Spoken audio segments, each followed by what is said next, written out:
Grandfather's here. Can't you tell me I'm sick? He'll pinch my cheek. I hate that.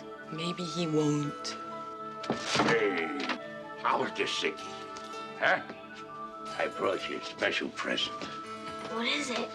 It was the book my father used to read to me when I was sick, and I used to read it to your father. And today, I'm going to read it to you. It was a time when life didn't seem so complicated. Marriage is what brings us together today. What? What? I'm killing myself once we reach the honeymoon suite. Wouldn't that be nice? A courtly age of gentle conversation. I will always come for you. But how can you be sure? This is true love. Oh, no. Is this a kissing book? No, actually there was a lot of treachery, peril, and revenge.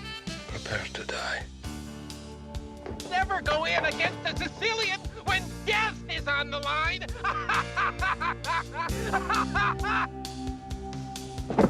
There were affairs of state. But I've got my country's 500th anniversary to plan, my wedding to arrange, my wife to murder, and Gilda to frame for it. I'm swamped. And affairs of the heart. My Wesley will always come for me. Your Wesley is dead. I've seen worse. Bye-bye, boy. Have fun storming the castle. It's more than turning. What's the difference? We've got him. Think it'll work? It would take a miracle. Goodbye. It's a story of love, a tale of adventure. It's as real as the feelings you feel. We're kissing again. Someday you may not mind so much. The Princess Bride. Not just your basic, average, everyday, ordinary, run-of-the-mill, ho-hum fairy tale. It's time to press the Whopper button. Yeah, baby. Hi, everybody, and welcome to Late Seating Uncut. My name's Jason. I like movies. I've been sick, and I've been working all week. So I'm still sick, and now I'm not working long enough for me and Steve to yell at each other over the internet over movies. Isn't that right, Steve? Yeah, and I like movies too. And guess what? These two nerds have been arguing about up until we decided to press the button, and that is the problems with Star Trek and Star Wars. Aren't you glad you didn't have to hear that again? And why these people don't make the right decisions. Why aren't they smart like us? But see, here's the thing, because we were Said one of the no things we were nerd talking ever. about. What? Yeah, I know. Well, I'm gonna make a point about that because we were arguing about what has happened. Headset, and I can't hear you. So you're gonna have to Plug it, repeat but- everything that you just blathered on about, so I can plug this in. There we go. There we go. You can't get angry at sick grandpa. Can you hear me? I can hear you now. Huzzah! Here's what I thought I I. heard you say. Nerd. That's pretty much it. Dave what is Filoni, Terry Metalis. That's pretty much. Filoni's too much of a nerd to be able to write anything good. I would like to take a shit in that fucking hat and put it back on his head. But anyway, but like, no, I hear because we were arguing about, we're not necessarily arguing, but talking about like, nerd stuff and everything. And one of the things that you said right before we hit record was you said, why is it that it seems like people who know the fundamentals of storytelling aren't doing it right. And that to me is one way that you and I are a little different from many of our fellow nerds. Certainly the most loud and strenuous of our fellow nerds, which is the alphas. Yeah, the alpha nerds. Yeah, sure. I always picked. I just pictured when I said alpha nerd. Who? Pearl from the first. Oh shit! My brain is gone. Blade movie. The thing down in the basement with all the TVs on. Yeah. That's who I picture as the alpha nerd. The alpha. But no, like usually when you and I say, like when we criticize the writing of a movie or a show or something, and it's like a superhero thing or a sci-fi thing or whatever, usually we are criticizing it from a writing perspective. Sure. You know, we're not complaining about like, well, the ship didn't look right. You know, we're not complaining about, oh, Superman's cape was the wrong length. Like usually we don't care about that. We care about like, why did the writer have the character do this? When, you know, like I was just saying before we started recording, we were talking about Andor, and I said I have a problem with the fact that Andor doesn't really make any meaningful decision in the entirety of his own show. Like he doesn't do anything to actually drive the narrative. And to me, that's not a Star Wars problem. That's a writing problem. You know, so it seems like, if I can flatter us for a second, it seems like we are the kinds of nerds that notice stuff like that rather than, you know, the Millennium Falcon's not that color. Like, shut up, nerd. You know? Boy, I'd love to make a movie where the Millennium Falcon is not that color. I would make a movie where the Millennium Falcon was just the wrong color enough so that nerds would notice it. So then I would go to conventions just to tell those nerds to I shut would the make a fuck up. movie in which an obvious model of the Starship Enterprise is being called the Millennium Falcon. Exactly. And it's being flown by the X-Men. How about that? Yeah. And Professor X can walk without explanation. No, he can fly now. Oh, he can. He has the powers of Superman. Yet we can still call him Charles Xavier. he's Charles Xavier, but he has all of Superman's powers. He doesn't believe in overcoming prejudice. He's propagating it. And Cyclops shoots webs out of his wrist without web shooters. He just pops in, finds a bunch of people, goes, "Hello, Normie," rips their arms off and flies away. I'm a mutant and I'm superior. Bye. Magneto is so shocked that all he does is throw up half the time. What are you doing? And he throws up quarters like a slot machine. That's right. Make no sense at all. Why not? Flowers routinely grow out of his hair for no reason. No reason. And nobody notices it, and nobody ever comments on it. Nobody. It's as nonsensical as Dr. Bees. You ever seen Dr. Bees? I've never seen Dr. Bees. I'm going to show you Dr. Bees when we're done. Okay. Dr. Bees it's this little cartoon. It's just a guy with a beehive for a head dressed like a doctor. And he says no, he's got the briefcase. Dr. Bees. Bees. Sure. I mean, why not, right? All right, let's talk about movies. Steve, I did not write anything down because I have legitimately been sick all week. So you come up with a movie and I'll decide whether or not I've seen it. I did write everything down. Of course you did, you fucking nerd. Yes, show prep is for nerds. I kept an annotated list of all the movies that I've seen this week. I love it. I love that I do almost no work toward this show. Like literally all I do is sit here and talk, and you do all the work. You edit it, you post-produce it, you distribute it. You watch the movie. You watch the movie twice, and really the only thing I do in terms of prep is write notes. I watch the movie. I write notes for my review, so I kind of know what I'm going to say. Watch the movie half the time, but anyway, I always watch the movie. I always watch the movie, of course. And how dare I? And I write down the movies I've watched since the last show for this part. You know, I've watched the movies, but not a single fucking one of them I remember because it was in a hotel room. I was traveling for work, and it's gone. It was nothing good. I'll tell you that much. Okay, here's the first one. We'll go in chronological order, the order in which I watch it. So I watched Priscilla. Ugh. Here's my reaction. Who gives a shit? Who cares? Who cares who married Elvis? Who cares about Elvis? He's been dead for nearly 50 years. Fuck him. Fuck you, Elvis. How about that? Anyway, how was the movie? I mean, it was better than Elvis, the Baz Luhrmann one. But then again, you know. I mean, are there really old, gray-haired women flapping their elephant flaps between their legs still thinking about Elvis? Apparently. Oh, dear Elvis. Priscilla was okay. It was not a great movie, but it was a pretty good movie. It had its moments. I appreciate the fact that it pulls off the trick of both presenting Elvis as someone who genuinely seems like a huge, like larger than life celebrity, and also showing what an absolute bastard he was, and also what like just kind of a gullible, weird idiot that he was. Of course. Of course. because He was a it's, you goober. know, He was a goober with a guitar. yeah, he was, yeah, it starts when Elvis is in the army in Germany, and that's where he meets Priscilla because her father is stationed there, and that's how they meet. And it, How old is she? and I think she's 16, Mm-hmm. 15, 16, something like Mm-hmm. that. Too young. Too young is the answer. Mm-hmm.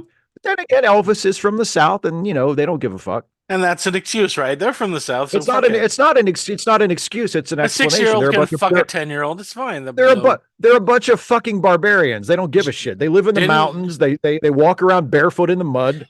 Didn't Jerry Lee Lewis teach us anything? Yeah, he taught Elvis something, and now they made a movie about it called Priscilla. Okay. But no, it's not a bad movie. It has its moments. I appreciate that it stays in Priscilla's perspective, and it ends with it. I was so happy when it was over because it's one of the few biopic type movies that I've ever seen, especially like a relatively high profile movie, that it avoids my least favorite thing about biopics. The movie ends with Priscilla leaving Elvis. Like she finally makes the decision to leave him, and the movie ends with her driving away. And it cuts to black, and we get the fucking credits. We don't get fucking, epilogue titles that tell us what happened to Elvis and what happened to Priscilla. You mean it doesn't like that? Follow her all the way through making all of the Naked Gun movies? No, well, maybe they're saving that for the sequel. Okay. I hope they find a good Leslie Nielsen because that's going to be key for that. But yeah, so Priscilla, it's not bad. It's on HBO Max. It's if you like me were put off by the Baz Luhrmann-ness of the Baz Luhrmann Elvis movie, I would recommend this as an alternative because it was directed by Sofia Coppola, who is a grown-up who makes grown-up movies. Yeah. Didn't watch the Baz Luhrmann thing. Won't watch this. You shouldn't. I'm Elvis. I got tired of Elvis when my grandmother's Filipino grandmother goes to church every day. She loved Elvis because sometime in the 1970s, that coked out fucker started singing God songs, and she loved the God songs. Yep. I know I have known multiple 70, 80-year-old white women who feel exactly the same way. I don't like his pop music, but when he sings gospel, I just love it. I run into the laundry room and sit on the dryer and listen to his music. Sure you do, Grandma. You want to know what I'm doing? No, Grandma. I don't. No, I want you to stop talking right now. I want you to shut the fuck up, please, Grandma. I want you to shut your fucking mouth. I never want you to talk about Elvis again. He's dead and you should be. How about that? How about that, Grandma? I don't know what's keeping you alive. Definitely not healthcare in the United States. I don't know what's doing it. This country tries so hard to kill you and you're still here. Why? What's keeping you here? Okay, well, I don't have a movie to go up against it. What else? Okay, I watched I tried to watch My Bloody Valentine, the 3D remake, and holy shit, that was just garbage. You know why I watched it? Because I was sick in a hotel room, and it was on Pluto, and I was like, "Fuck it, I'm too lazy to get up." And I was like, "Holy shit, this is the shittiest movie I've ever seen in my whole life." You were sick, and you said, "I can't do this. I can't get up. Help me." I like, said, "Help! Let me get up. I can't. I don't care about these teenagers getting killed by guy with a pickaxe. Fuck it." So anyway. I mean, you must have been sick because I know how you love teenagers getting killed by pickaxes. I love it. I love it so much. But I love doing it, not watching it. Anyway, it's different. It changes your perspective. I watched the new Aquaman and the Lost Kingdom. Why? Because it was on and I wanted to watch it. It was on. It was on Max and I was like, I'll watch it. Fuck it. It was surprisingly good. I mostly enjoyed it. Okay. It's even though I'm going to team up with the villain from the first movie to defeat the new villain of the third movie. Or the second movie. Least I don't know. At least it's not just let's do the first movie over again. Okay. I was pleasantly surprised because when I had heard what the premise of it was going to be, and I heard that it was called, Aquaman and the Lost Kingdom, I thought, oh, good, they're leaning into my least favorite part of the first one because I don't give a shit about the Atlantis stuff. I don't give a shit about the undersea Wakanda stuff. My idea for an Aquaman movie is Aquaman fights high-tech pirates. Yeah. Like I just want Aquaman doing superhero stuff. I don't give a shit about the fucking mythology or any of that. And I was afraid this movie would, be all about that. And there's some of that in here, but actually it's mostly, it's just like a buddy adventure movie with Aquaman and his evil half brother. And it's mostly a very light sort of action comedy type movie. There are my biggest criticism of it is that I feel like Jason Momoa. Jason Momoa is mostly very good, but there are moments where like he goes too far in the ain't I cool area. You know what I mean? It's like, okay, yeah, we know that it's Aquaman and you're overcompensating to make us think that Aquaman is cool, but sometimes they just go a step too far. It's like, okay, I get it. I like him. You don't need to keep pushing on, but look how cool he is. Like, okay, I got you. I'm with you. You don't need to keep selling me on it. Yep. But No, it was all right. Here's what I think about Aquaman. This is how bad Warner Brothers has fucked a dog in regards to their extended universe. Aquaman is the best one out of the bunch. The best one out of the bunch at this point. Aquaman is the best one out of the bunch. Not Batman. We have a Batman, but I don't even consider that part of the. It's not even. Well, it's not. It's off in its own corner. Yeah, it's off in its own corner. Going, we'll be great over here. You guys go fuck off. I can't wait until this part is over, and that means the death of this Aquaman, because I fucking don't like this Aquaman. I don't really like Aquaman all that much. I mean, he's just these guys. I mean, I don't really have like a pre-existing opinion on Aquaman. I never really read Aquaman comics. I was never, I never had like my Aquaman. So if Jason Momoa is divergent from some version of Aquaman from the comics or another, I don't really care. Sure. But because this is the last sort of vestige of the DC extended universe. After this, like the James Gunn movies start. So this is like the last one. And because of that, another thing I really liked about it is it's just Aquaman shit. There's no Superman. There's no Flash. There's no Wonder Woman. It's just, imagine that. It's just a fucking Aquaman movie. And we've gotten to the point with these superhero movies where it's like, oh, it's just an Aquaman movie. Like there's just Aquaman stuff in it, and Aquaman's the only hero. Really? No shit. Like it's gotten to the point where I actually appreciate that. Instead of taking that for granted, I actually appreciate that it's just a fucking Aquaman movie. I promise the next time I'm trapped under rocks or whatever, I can't make it I can't change the computer. I'll watch Aquaman. I watched a movie whose name I can't remember about a bunch of people who are menaced by Sasquatch. I don't remember. I think it's called Exists. It was made for like $2, and it's just basically it's a found footage movie where a bunch of kids go in the forest and they get killed by Sasquatch. The end. And I'm like, okay. I fell asleep in and out of it all night long. I was just like, oh, what happened? You dreamed of Sasquatch. But that's it. It's like the what is the Sasquatch commercials where Sasquatch is in them? Is it beef jerky? for the beef jerky? Yeah, the beef jerky. Yeah, it's that Sasquatch, but he's killing people. Nice. No, so it's not Sasquatch from Tenacious D. No, it's not. It's not. Okay, the movie. Let's go. That's too bad. Okay, I watched Spaceman on Netflix, which is I kept turning it on, and then they got to the spider. I went, fuck this. Because you don't like giant spiders, or you thought it was just dumb, like I felt it was dumb. I was watching it and going, oh, it's another space movie about not being in space. And I went, fuck it. I'm tired. Here's the thing. There's a whole bunch, and there are tons. There's so many movies about people in space where it's not about being in space. It's about, you're distant from your daughter. Oh, you're distant. Yeah. And they're too fucking afraid to make a real drama about people dealing with these things in real life. He could have been a fucking trucker. And he was like, oh, my wife. And that was it. It is kind of, I first of all, I liked it, but sure you did. I did have the thought while I was watching it that it's another astronaut goes to space and finds love movie. You I know, live with that um, fucking little spider from the YouTube shorts. What's his name? Lucas.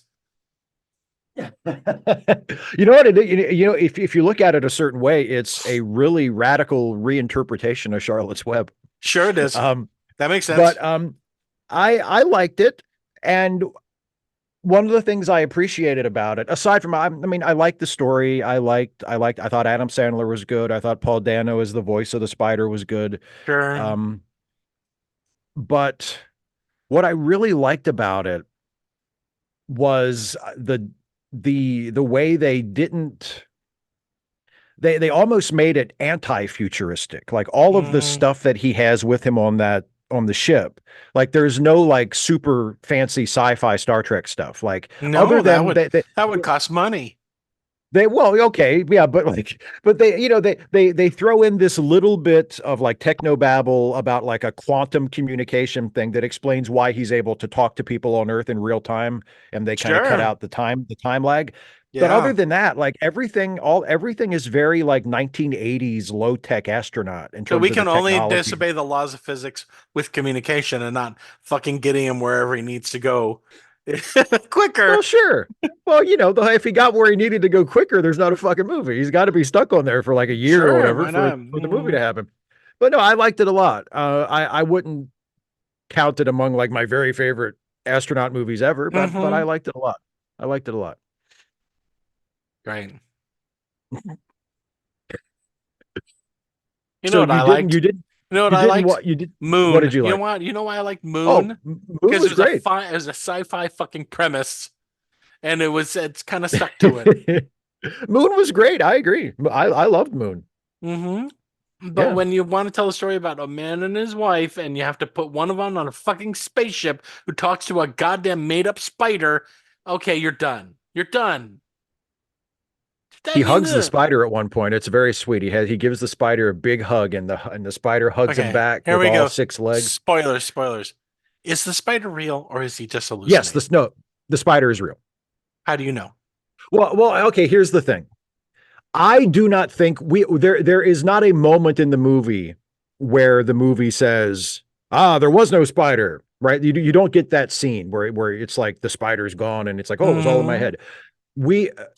I suppose if you insist, you can interpret the movie that way because no one other than Adam Sandler's character ever interacts with the spider. So I suppose if you are determined to say there was never a spider at all, you can read the movie that way. But there's nothing in the movie that leads you to that conclusion. As far as the movie presents it, the spider is real. Yeah. Here's my solution. To Carrie-Anne Moss, who plays the wife, I believe. Is that her? No, who is it? No, it's not Carrie-Anne Moss. I didn't put the name in your head. No, it's stuck there. Oh God, I can't think of her name now. It's polluting. And I just watched it. What was it? She was Michael Fassbender's sister in Shame, and she was Daisy in the newer version of The Great Gatsby. She was. And what's her name? Carey Mulligan. Carey Mulligan. That's why I said Carrie-Anne Moss. Yes. See? Yes. Carrie Mulligan. Here's what I tell her. Shut the fuck up. You married an astronaut. Shut the fuck up. Yeah. What did you fucking think was going to happen? You want to complain about his job? Now it's his job. You knew what his job was, and now he's doing it. What did you think was going to happen? That he was going to leave his job for you? Fuck off. You knew what it was going in. You don't get upset. I mean, I'm tired of, what I'm sick and tired of. Movies about firemen where the women who they're married to are complaining about them being firemen or cops or whatever, right? Or doctors. You're never home. Or doctors. You know what one wife I like? Who? Do you? Who? Right stuff. Yeah. If you ever stop doing what you're doing, if you ever stop chasing what you want to chase, I'm going to be gone and you're never going to catch me. And it's like, thank you. Thank you for being a supportive wife. Because even the right stuff has the wife regretting the fact that her husband's a test pilot. Yeah. It's like, what did you think was happening when he was already doing this when you married him? It's probably what got you excited that this guy could die at any second. And you're like, oh boy, My erogenous it's funny. zones are I had fully charged. I had the thought because I was watching a wrestling documentary last week about Earthquake, John Tenta, and he passed away in 2006, and they were interviewing his wife, and that was something that his wife and his kids were saying, like, oh, it was a strain on their marriage because he was on the road all the time, and our mom wanted him to be home. And I'm like, on the one hand, I understand it, but on the other hand, like, he was doing this when you got married. Like, you agreed it's part of the deal. Like, not that you have to be happy about it, but it's like, what did you expect? You know, I can change him. Shut the fuck up. Yeah, let me just completely change what I do for a living and what my dreams were for my life, because 5 years in, you decided you want me to be home more. I'm sure I can find work that's comparable in pay with my education level. Yeah, exactly. Yeah. Well, I mean, and with the astronaut, it's even more ridiculous because it's like I've trained literally my entire adult life for this. This is all I have ever been positioned to do. Went to ever. college, now what am I? Became a pilot. You know. Yeah. Like, and now I'm in space. I'm in space right what now. I wanted to do. You screamed, "Fuck me, you astronaut, you!" It was what attracted me to you. Yeah. Yeah, I can't argue with that, but you know, like I said, I thought it was a good movie. Do you think that the astronauts that blew up on the Challenger, that their spouses went, "Told you, I knew that was going to happen." I knew this was going to happen. I knew it was going to happen, and now it's happened. You think at least one of them gave like a really bitter eulogy at the memorial service? I told that motherfucker. I told you one day. I told him. Just like today, I told you I was going to be burying an empty casket, and that's what I'm doing now. Now your children don't have a father. Are you happy wherever you are? When my baby asks, "Where's daddy?" I point to the sky and say, "In orbit." How about that? He was blown to smithereens because he was selfish. He didn't want to be here on Earth with you. Next movie. Okay, we're getting rid of all of our bile. That's good. Yes. Okay. Now we're getting to the good stuff. These last two are really good. Okay, here we go. Okay. Right. We're recording this the day after the Oscars. I'm not going to mention the Oscars because I know you hate the Oscars. Yes, I do. Although we're talking about it after the movie. Oh, sweet. Okay, well now I'll save I'll save my Oscar talk for after. But both of these last two movies that I'm going to mention were both Oscar nominated. And they both won, at least one that I'm aware of. But anyway, the first one is Poor Things. I wanted to see that. I haven't seen it again. It's so good. Is it good? Okay. Brilliant. It's so good. It's fantastic. Don't tell me anything about it. Just say it's good and move on.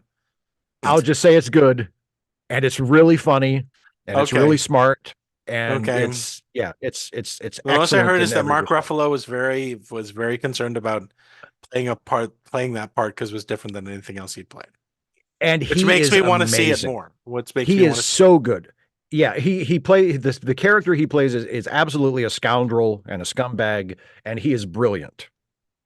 He's great. And so is Willem Dafoe, and of course so is Emma Stone, who won the Oscar for it, for Best Actress. She's fantastic. Is that her second one? That's her second Oscar, yeah. Uh-huh. And she may have an Emmy in her future too, because she also was in The Curse. And that was, I mean, she was brilliant in that. So she may win an Oscar and an Emmy in the same year. I don't care. I'm just saying she was really good. But anyway, so Poor Things is Congressional Medal of Freedom for all I fucking care. I don't give a shit. Anyway, great. I'm glad she won another trinket. What's next? Yeah. The other one is American Fiction. Which one is that one? Starring an actor I know that you are a fan of as well as I, Jeffrey Wright. Oh, okay. Well, I heard about that. I wanted to see that too. Yeah, it's really, really good. Again, very funny. And has a very sort of satirical edge. Jeffrey Wright plays an author who has trouble selling his books because publishers don't think they're black enough. Yeah. So as just kind of as like an to give the publishing industry a middle finger. Like, he writes a manuscript that is as stereotypically black as he can as he can think of, where it's like, he names it, he titles it My Pathology with an F. and it's about like, it's about like gangbangers Oh and my drug God. dealers and people living in, people living in the inner city. It's like every Mhm. like, stereotypical trope of quote unquote like black urban fiction you've ever heard. And of course, and he writes it as a complete goof, just to say fuck you to the industry. Like, if this is what you want, this is what I'll write. And of course, they buy it and it becomes this celebrated masterpiece, and he hates it because it's like, this is everything he doesn't want to do. But the more he leans into, making it as bad as he can think of, the more people love it. And he's brilliant in it, of course. Of Sterling course, he K. wasn't. Brown. He wasn't nominated for anything, probably. No, he was nominated for Best Actor. Oh, did he win? And no, Cillian Murphy won for Oppenheimer. Of course, the white guy. All right. Yeah, the white guy. Actually, and there's a great scene in the movie where he gets he because he publishes the book under a pseudonym, so everybody doesn't know that he actually wrote it. Mhm. But he gets appointed a judge for this big literary prize, and this book gets submitted. And the judging panel for this prize, it's him and one other black author and then 3 white authors. And the 3 white authors love this bullshit book that he wrote, and the 2 black authors are giving him bad looks. Yeah, probably. The 2 black authors can't stand it, and they vote against it, but the 3 white people vote for it. And there's this again, there's so many just drop dead funny scenes, and it's the 2 black authors on the panel vote against it, the 3 white authors vote for it, so it's going to win this prize. And the white woman, who's kind of the de facto head of this judging panel, says, I just really think it's important to listen to black voices. As the white people have just outvoted the black people. It's so funny. It's so funny. Oh God. So yeah, I highly recommend it. Great. I didn't watch any of that shit. Oh, well, you were out of town. I was sick. I was out of town.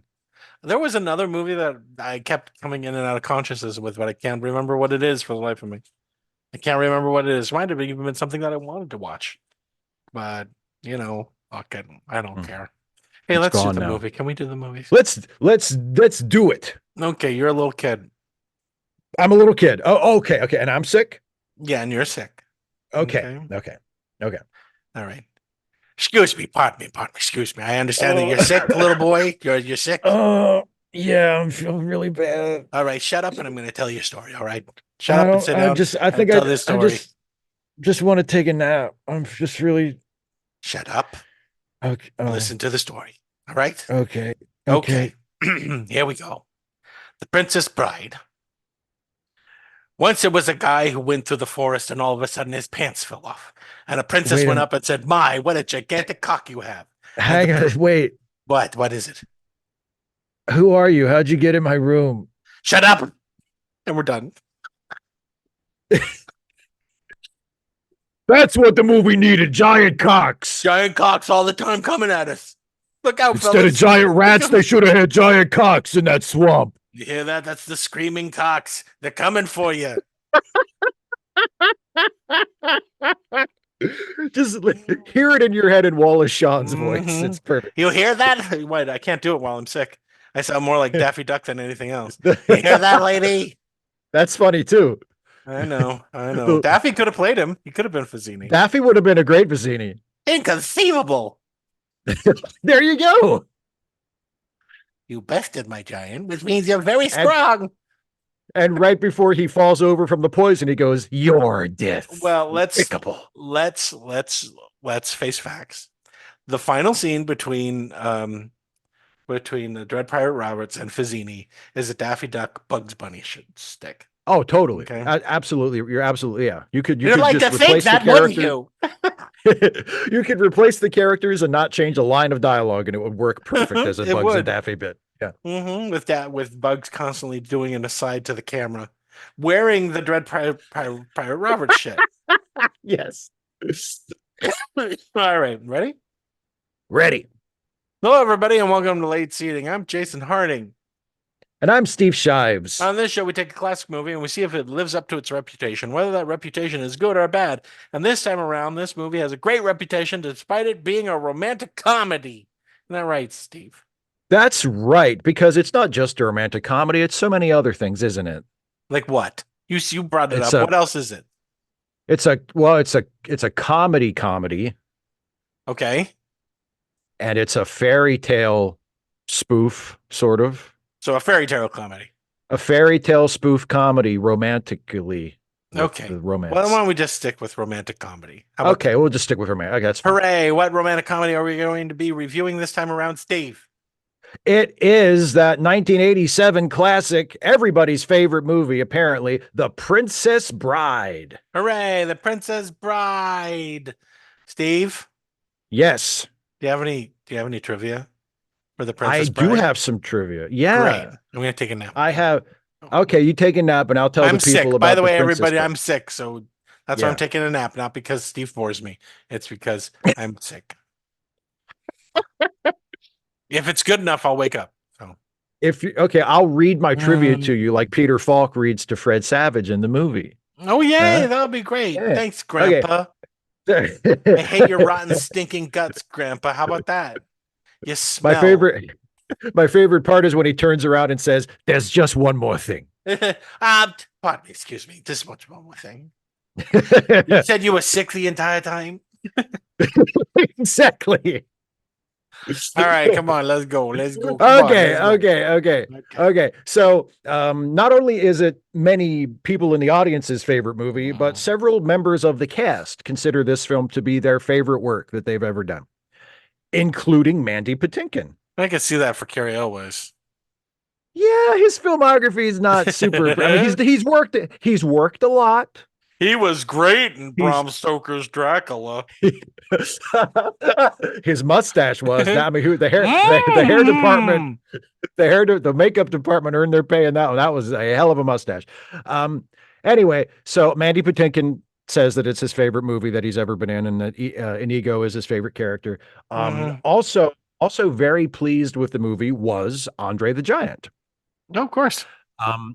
Though he had acted before this, mostly on TV, and of course probably Andre's most famous TV role was he played a Bigfoot on an episode on of the $6 million Band. Yeah, and this was Andre's first and, as it turned out, only major role in a film. Yeah. And when asked during a behind-the-scenes interview what his favorite part of making the movie was, Andre said, "No one looks at me."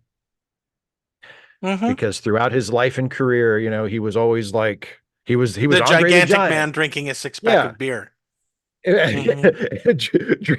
drinking wine by the case. Who's the French giant in First Class? We're run out of alcohol. So he liked it. He was just treated like a normal person, you know, on the movie set. And Andre had this thing throughout his life and throughout his wrestling career where if he liked you, he would call you boss. That was how he sort of, you know, let you know that he approved of you. And reportedly, he called almost everyone on The Princess Bride boss. That's so that's how people knew that he was even inanimate objects.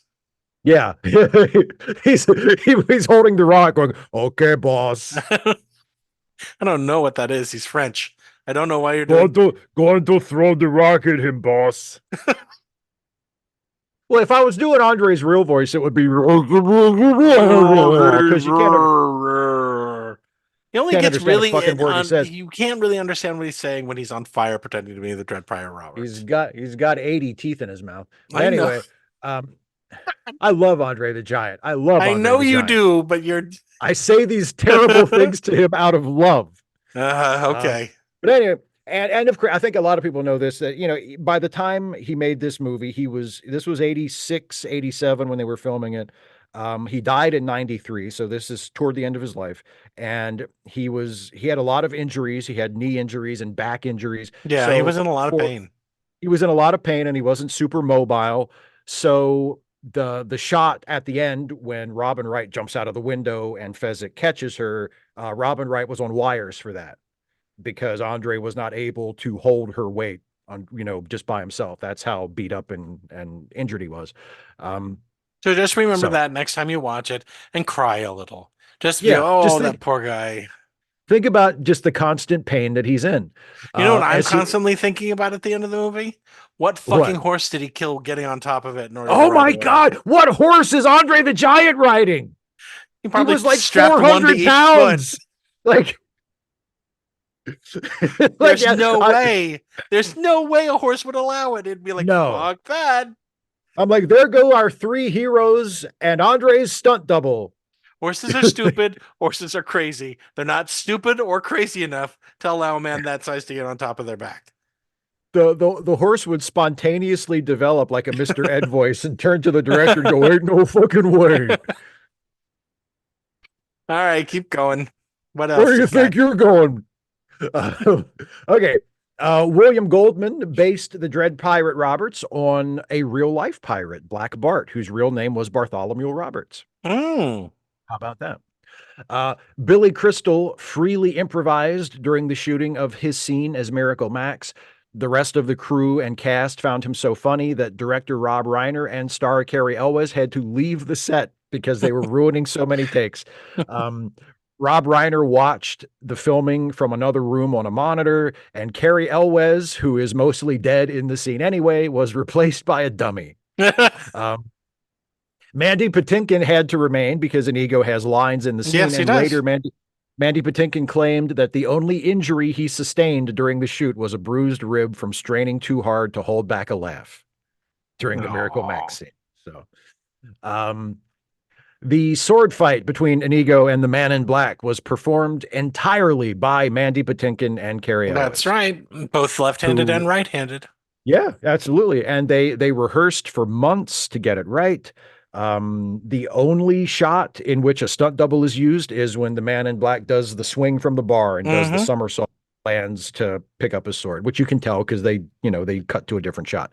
Yeah. Yeah. But yeah, and in fact, the first version, they rehearsed the sword fight for, the longest time, and they had it down just perfect. And they showed it to Rob Reiner, and Rob Reiner said, it's too short.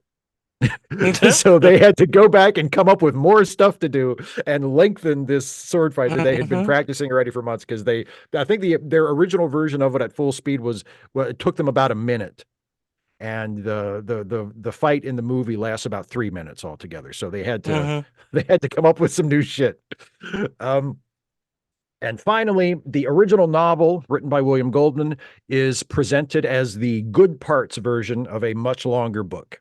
And the conceit is that William Goldman's father read this book to him as a child and would skip past all the boring stuff. So the version that William Goldman is publishing is an edited, abridged version designed to recreate the experience he had when his father read it to him as a child. Now, that's all What's bullshit. the truth? Thank you. That's all bullshit. Despite is there clearly, is there an S Morgenstern? No, that there is no now. A lot, but that's the thing. That's what my trivia is about. A lot of people, even though when you read the book, it seems obvious. Like this is all fiction. All of this is fiction. There is no other book called The Princess Bride that has, there is no unabridged version. Yep. William Goldman made the whole thing up. It's his book. He wrote all of it. But Goldman nonetheless would, for years, especially after the movie came out and then the book got like a boost in popularity, people would write to him or would, if he made appearances or whatever, and they would ask him how can they find the unabridged version of The Princess Bride, which does not exist. William Goldman made it up. My turn. So that's it. Yeah, your turn. Hooray, my turn. It was directed by Rob Reiner. You know him. He's made other movies. Not lately. I don't think he's made a movie lately. Has he? I don't think so. I feel like it's been a while. He has, but it's been a while. But I mean, he did things like Misery, and he did things like Stand By Me, and he did things like This Is Spinal Tap. And I kept getting these mixed up. He did Stand By Me before he did this movie. Yeah, like right before. Yeah. Screenplay by William Goldman, the same guy who wrote the book, and that book is The Princess by S. Morgenstern's classic tale of true love and high adventure, the good parts version by William Goldman. He wrote the whole thing. The whole book is a joke. The book is a joke. Yes. It's a satire. It's produced by Andrew Schneeman. I didn't look up anything. Sorry, Andrew. Fuck off. And Rob Reiner. I already explained to you what he's done. Starring Fred Savage as the grandson, and you know him from the Wonder Years and whatever he's doing now. I think he's a Bob's Big Boy model. That's what I think. He goes to conventions holding up a hamburger. Yep, that was me. That was me. Aren't you the guy from Wonder Years? Don't make me Bob's cry Big now. Boy. I'm Bob's Big Boy. Oh, the Wonder Years. You mean that hit show that I didn't save any money from? No, my co-star did not grow up to become the lead singer for Marilyn Manson. You can look him up.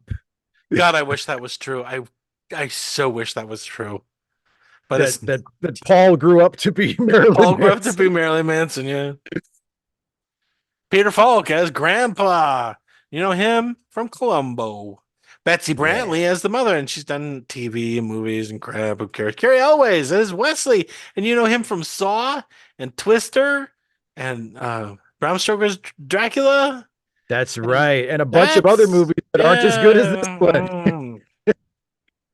Robin Wright as Buttercup, and you know her from Forrest Gump and House of Cards, and I think she was in Blade Runner. Wasn't she in Blade Runner? She played Blade Runner's boss. What's her name? Blade Runner's boss. The character's name isn't even Blade Runner. I don't remember what his name is. What's Blade Runner's name in Blade Runner 2047? I can't. I'm just gonna say his name's Goober Grape, and he's the Goober Replicant Grape guy. Yeah. Mandy Patinkin. Yeah. Can't you just buy a real name, Mandy Patinkin, as Inigo Montoya, and you know him from movies like Alien Nation, and he's done a bunch of TV stuff. He was in Chicago. Was it Chicago Hope? Was that Chicago Hope? Yeah. Chicago Hope for the first season when it was good, and then he left. That's right. He said, "Fuck this." Chris Sarandon is Prince Humperdinck, and you know him from Fright Night. You know he was married to Susan Sarandon from the 1960s into the end of the 1970s. Wow. Why did he get to do that? You fucked that up, didn't you, Chris? Why did he get to do that? Why did well, I mean, she got paid. Look at his most famous role is in Fright Night and this. And also as Jack Skellington's voice. So I mean that's yes. Christopher Guest is Count Tyrone Ruggin, and you know him from Waiting for Guffman and A Mighty Wind and Best in Show and This is Spinal Tap and what else has he been in? Hasn't been in much lately, has he? No, I feel like he's probably enjoying his well-earned retirement at this point. Yeah. And he got what? What'd you say? Nothing. And he's married to an Academy Award winner now. Who's he married to? You don't know who he's married to? I'm not off the top of my head. I'm leaving it. Then fine, fuck you. I'm not telling you. I'm not telling you. I'm not telling you right who now. he's married. Fine, look it up. I don't care. I'm going to look it up right now since you use the internet to save you again, Steve. Oh, Jamie Lee Curtis. Yes. You didn't know that?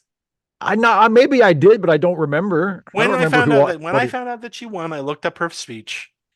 And one of the nice things about her speech is that she thanked everyone who has been following her career. She thanked the fans of the stuff that she's been in. She's been in a lot of Friday the 13th stuff. She thanked them Halloween, specifically. Yeah. Which I thought was nice, but she kissed her husband. Her husband's sitting right there going, I used to work. And now my wife is an Academy Award winner. I used to work. Wallace Shawn as Vizzini, and you know him from My Dinner with Andre and Deep Space Nine and a whole bunch of other stuff. Vanya in New York is, I think, one of my favorite things that he's been in. Mm-hmm. Andre the Giant is Fezzik, and Steve stole my Cheerios, so fuck it. What do I care? I'll let him have it. He's been a fan of Andre the Giant much longer than I have. That's right. That's right. But he's French. He's gigantic. He was in a lot of pain. We covered that. And he really main evented Mania 3 versus Hulk Hogan. Oh, God. And lost, but Peter Cook as the impressive clergyman. And Marriage. everyone knows Peter Cook specifically from this. Most people Yeah. only know Peter Cook from this and not about his long history of British comedy, which, you know, he never really made it big in the United States, unlike his partner, who, and I know how to play a drunk, and I'm going to play him over and over and over again. And if I have to tell you who it is, I'm not telling you who it is. Do you want to tell him who It's it is? who his partner is? Yeah. This is the guy. This is the guy who played Okay, a drunk for people fellow who in the don't understand- 1980s. If people don't know by that incredibly Excuse me, accurate, sir. No, accurate hint. it's Dudley Moore. It's Dudley Moore. It's Dudley Moore, that's right. Who played Arthur and won an Oscar for it, and then he made Arthur 2 and no one cared. Mel Smith as the albino. And he's also another British character actor, comedian. Did a lot of work in British TV, but he's not that well known here. Carol Kane is Valerie. You know who Carol Kane is. I'm not going to insult you. She's Latka's girlfriend in Taxi. She's grandma Yeah. from the Addams Family movies. She's been The in Addams everything. Family. You know who she is. Stop it. Billy Crystal as Miracle Max. He's just some comedian. Marjorie Mason as the ancient booer, the woman who's like, boo, Boo! boo. She was Queen of filth. This is what I know her better as. You can't have your pudding if you don't eat your meat. Yeah. So she got two of them. That's from Pink Floyd's The Wall. She's the wife Yeah. that is haranguing the school teacher about finishing his food. So that's what I know her from. Malcolm She's a Story as Yellen, a bunch of British stuff. Willoughby Gray as the king, also British stuff. I don't know. He's great in the 5 seconds that we see of him. He's great. Cinematography by Adrian Biddle. He did Aliens and a whole bunch of other movies. Edited by Robert Lighton, Bull Durham. Music by Mark Knopfler. Yeah, you know who you think of whenever you think of soundtracks.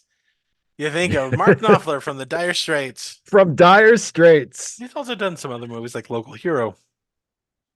Out of everything that I really love about this, I fucking hate the soundtrack. It Me too. literally sounds like someone just had bought him a Casio keyboard for children and they said, do it. Make Yeah. the music for it. It's the only part of the movie I have consistently not liked every time I've Mhm. watched it. Yeah. And it sticks. It's like a thorn in your mind. Every time Yeah. you hear it, it's like, ugh. Production companies Act 3 Communications and Buttercup Films, distributed by 20th Century Fox and Interactus Film Distribution. That's internationally.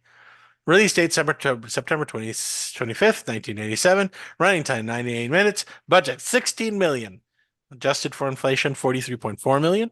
Box office 30.9 million, or adjusted for inflation 83.8 million. And it was a huge hit and everyone loved it. Right, Steve? And that's why they did The Princess Bride 2 and 3. Thank God. No, it's so serious. I know. All right, Steve, let's get dressed up like old-timey medieval people. I know how much Oh you love boy. it. I know love how it. much you love it. And let's you and me chase after these three scoundrels that have stolen the princess and run into the world, whichever world it is, because there's made-up countries and real countries. I mean, let's face it, Vizzini is supposed to be Sicilian. So let's run into the world of the Princess Bride. Steve, take it away. Oh boy. Well, before we get into that world, we get a I little think it's ironic that I'm sick and it starts with a sick kid. It starts with a sick kid. He's homesick from school and he's in bed, and his mom is like, putting her hand on his forehead as if that does a fucking thing. But mothers always do that. And so she's do like, dads, well, I have a asshole. So do do dads. so do do I. When I walk into the room and go, and you touch their forehead, and if they're hot, then you go get a thermometer. My dad never touched me for any reason. Your father never touched you at all, period. Full stop. No, he never spoke my name. But anyway. He saw you lying on the ground, twitching and bleeding, and he said, I'm going to go get somebody. I'm going to go get someone, Steve. I'm going to go get somebody. And then he never came back. Went into the living room, grabbed a beer, and just stared at nothing. He just sat down and watched a John Wayne movie. John Wayne talked to him. That's right. You don't get too involved. That's how you're gonna raise a real man. You ever touch you don't coddle another him like a man, pansy. it confirms you're gay, even if it's your Exactly. son. What? You know, that sounds like one of John Wayne's actual opinions. Don't touch another man, even if Don't they're ever, dying. even if it's your own child and they're That's right. desperate for any kind of affection and Mhm. approval. That's right. Anyway, so the kid is sick in bed, and his mom says, "I have a surprise for you, honey." He's playing baseball on his Nintendo. Oh, you know what? He's playing my favorite baseball video game ever, Hardball. Okay. Yeah, I had that on my Commodore 64. I Good wasted for many you. years, many hours. Many with my years. childhood You playing said Hardball. it. You said it. Many Many years. years. My father not touching me. In fact, hiding from me in his room. Well, might as well play video games. So the ghost of John Wayne is standing there going, "You can't feel love for another man, even if it's your son." Why? The Bible says it's an abomination. Jesus and I will throw you out of heaven when you're dead. Oh, Jesus and I, John Wayne and Jesus are both guarding heaven. mhm. So anyway, so mom says, "I got a surprise for you," and the door bursts open, and in steps his grandpa. Crinkling with his diaper. Please just let him come in and talk to you just for a little bit. He's been so And he- alone as his grandma disappeared. So we Yeah. just need to. You need. He doesn't cook for himself. I've seen his house. Jesus Christ. We're gonna Yeah. have to burn it down, and he's gonna be moving in. Also, by the way, there's a terrifying Santa Claus on the wall behind you. I don't understand why it's there. I don't think this is a Christmas movie. But It anyway, doesn't seem to be. he wants to come in and do something with a book, okay? Yeah. He's like, "Well, fine, Mom. I'll tolerate his presence." I'll tolerate the presence of this old man who clearly loves me very much. Whatever. He smells like farts in a pillow. Just will you let him in? Okay. And he comes in. He's like, "Hey, how you doing? I'm gonna sit down and I'm gonna read a book at you." No, Not books, anything not but a books. book. Oh my God! Please, is there a video you can play? God damn it! Other people are watching the video right now. This constitutes child abuse in this country now. You can't do it. You can't read to me. The Republicans are in charge. You can't read to me. And he's like, no, there's tits and blood in this. All right, maybe. All right. All right, I'll allow it. Let's watch it. I won't read the novelization of "I Spit on Your Grave," so this better be good. Peter David wrote that. It's excellent. By the way, do you think there is a novelization of "I Spit on Your Grave"? Now I hope there is. I'm gonna look it up. Now I hope there is. I don't think so, but I really hope there is. Oh God, you said it. And I hope Peter David did write it. Oh God. Oh God. Are you? No. I don't think it's based on the. Okay, there's "I Spit on Your Graves," plural. That's a crime. That's it's a different. crime novel. See? That's a legally distinct project. It's not "I Spit on Your Grave," singular. There you go. There you It's more go. ambitious. It's more ambitious.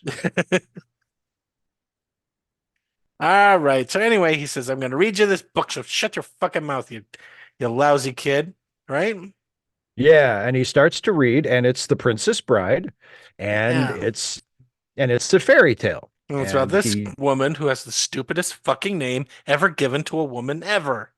What Yeah, name is her- that, Steve? Her parents clearly hated her, and that's why they Mhm. named her Buttercup. And what is a buttercup, Steve? It's a little flower. It's a little yellow flower.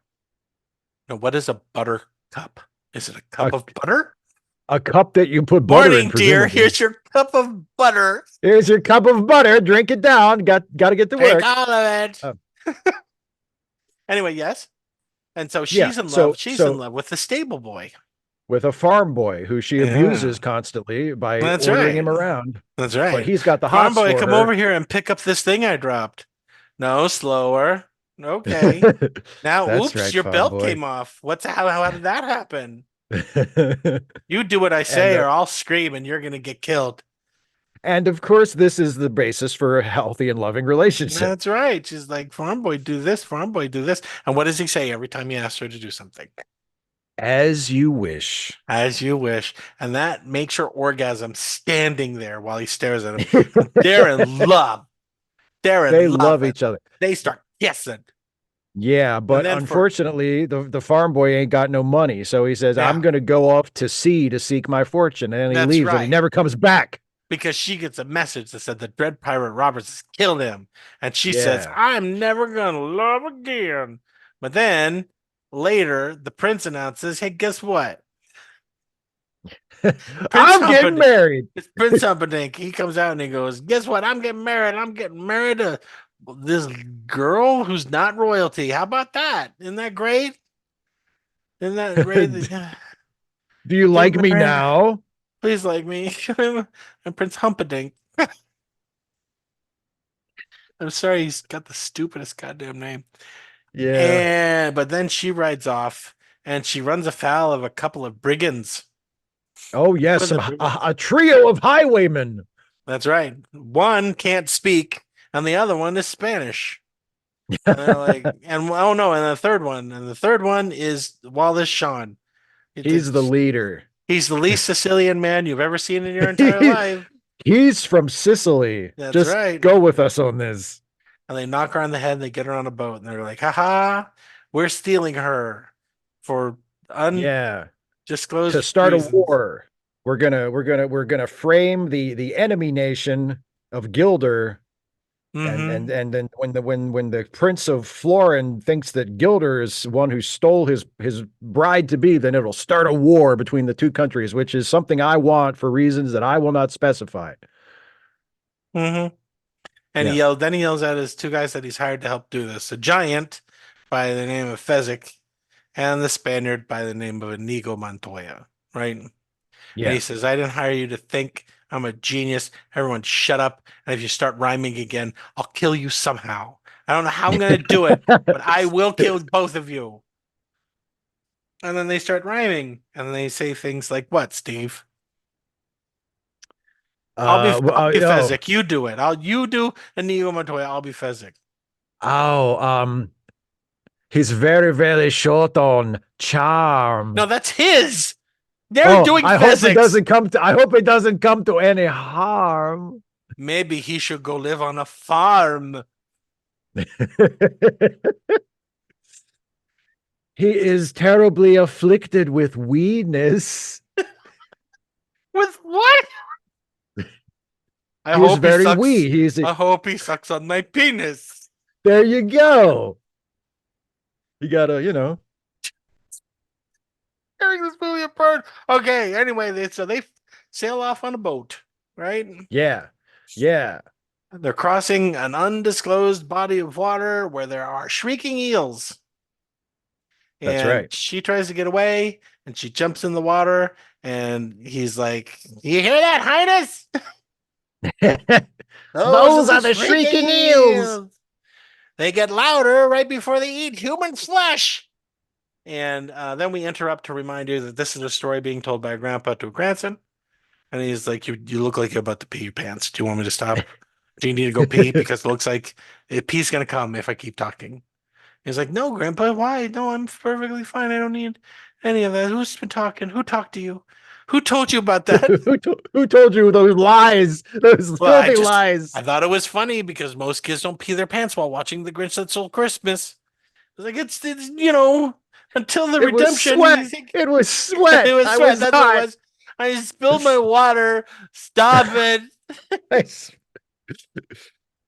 Where's Grandma? What did you do with her? I like to watch The Nightmare Before Christmas, and I like to drink my Christmas Eve warm water, and I spilled it. Oh, Grandma did tell you, did she? Oh, good thing she's dead. Anyway, she gets saved. Fezzik hits the eel on top of the head. But that's when they notice the boat coming. There's a boat behind him. Yeah. That's right. It's a boat. And I'm like, no, they're not going to catch up to it because now we found the Cliffs of Insanity. And they only look like the Cliffs of Mild Neuropathy. Nothing really bad. Yeah, they're not like insane. But everybody jumps onto fucking Fezzik, who has to climb the rope by himself with all of these people hanging off of him. And as they're getting up there, they see a guy in black climbing up the rope. And they're like, no. So they get up to the top. and the Sicilian goes, okay, all right, Sorty, you stay here. Oh, they cut the rope. They cut the rope. They cut the rope. He The hangs off rope to goes, the and then side. they see he's hanging on the cliff, and he turns to Inigo Montoya and he says, Inigo Montoya, I want you to stay here, and I want you to kill him as soon as he gets up to the top of the cliff. And he goes, okay. And then Fezzik and the Sicilian and Buttercup run off or go off.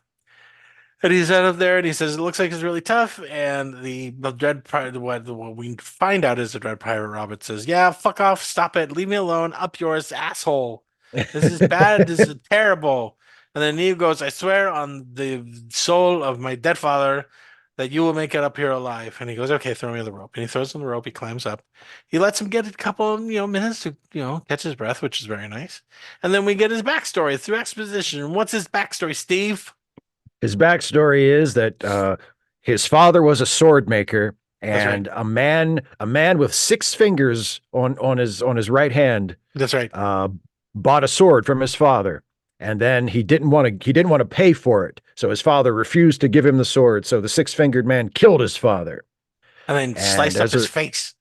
And sliced up Inigo's face, put scars on both his cheeks, and then left him there. So Inigo spent the rest of his life studying and training to be the world's greatest swordsman, so that one day when he encounters the 6-fingered man again, he can take revenge for the death of his father. And he will say to the 6-fingered man, "Hello, my name is Inigo Montoya. You killed my father. Prepare to die." That's great. And then the 6-fingered man will run away. That's right. That's exactly what happens. That's what's going to happen. Then they have a sword fight in which, oh, you're very good. Oh no, you're very good. And there's, oh, it turns out I only fight with, because here's the thing, guys, there's no fucking such thing as fighting with your left hand when it comes to sword fighting. Okay, just stop it. Just knock it off. Here's what happens with people who fight with a left hand against a right-handed fighter. They fucking die. How about that? They just fucking die. They die. How about that? So there's no such thing as, I mean, yes, were there people who wanted to fight with a left hand? Yes. Did they stay alive very long? No, they did not. They'd have to be extraordinarily good. You're in a world of right-handed fighters.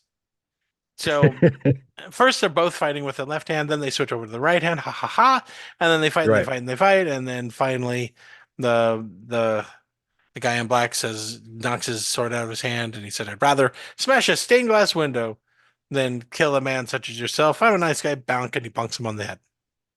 Yep. And he runs off.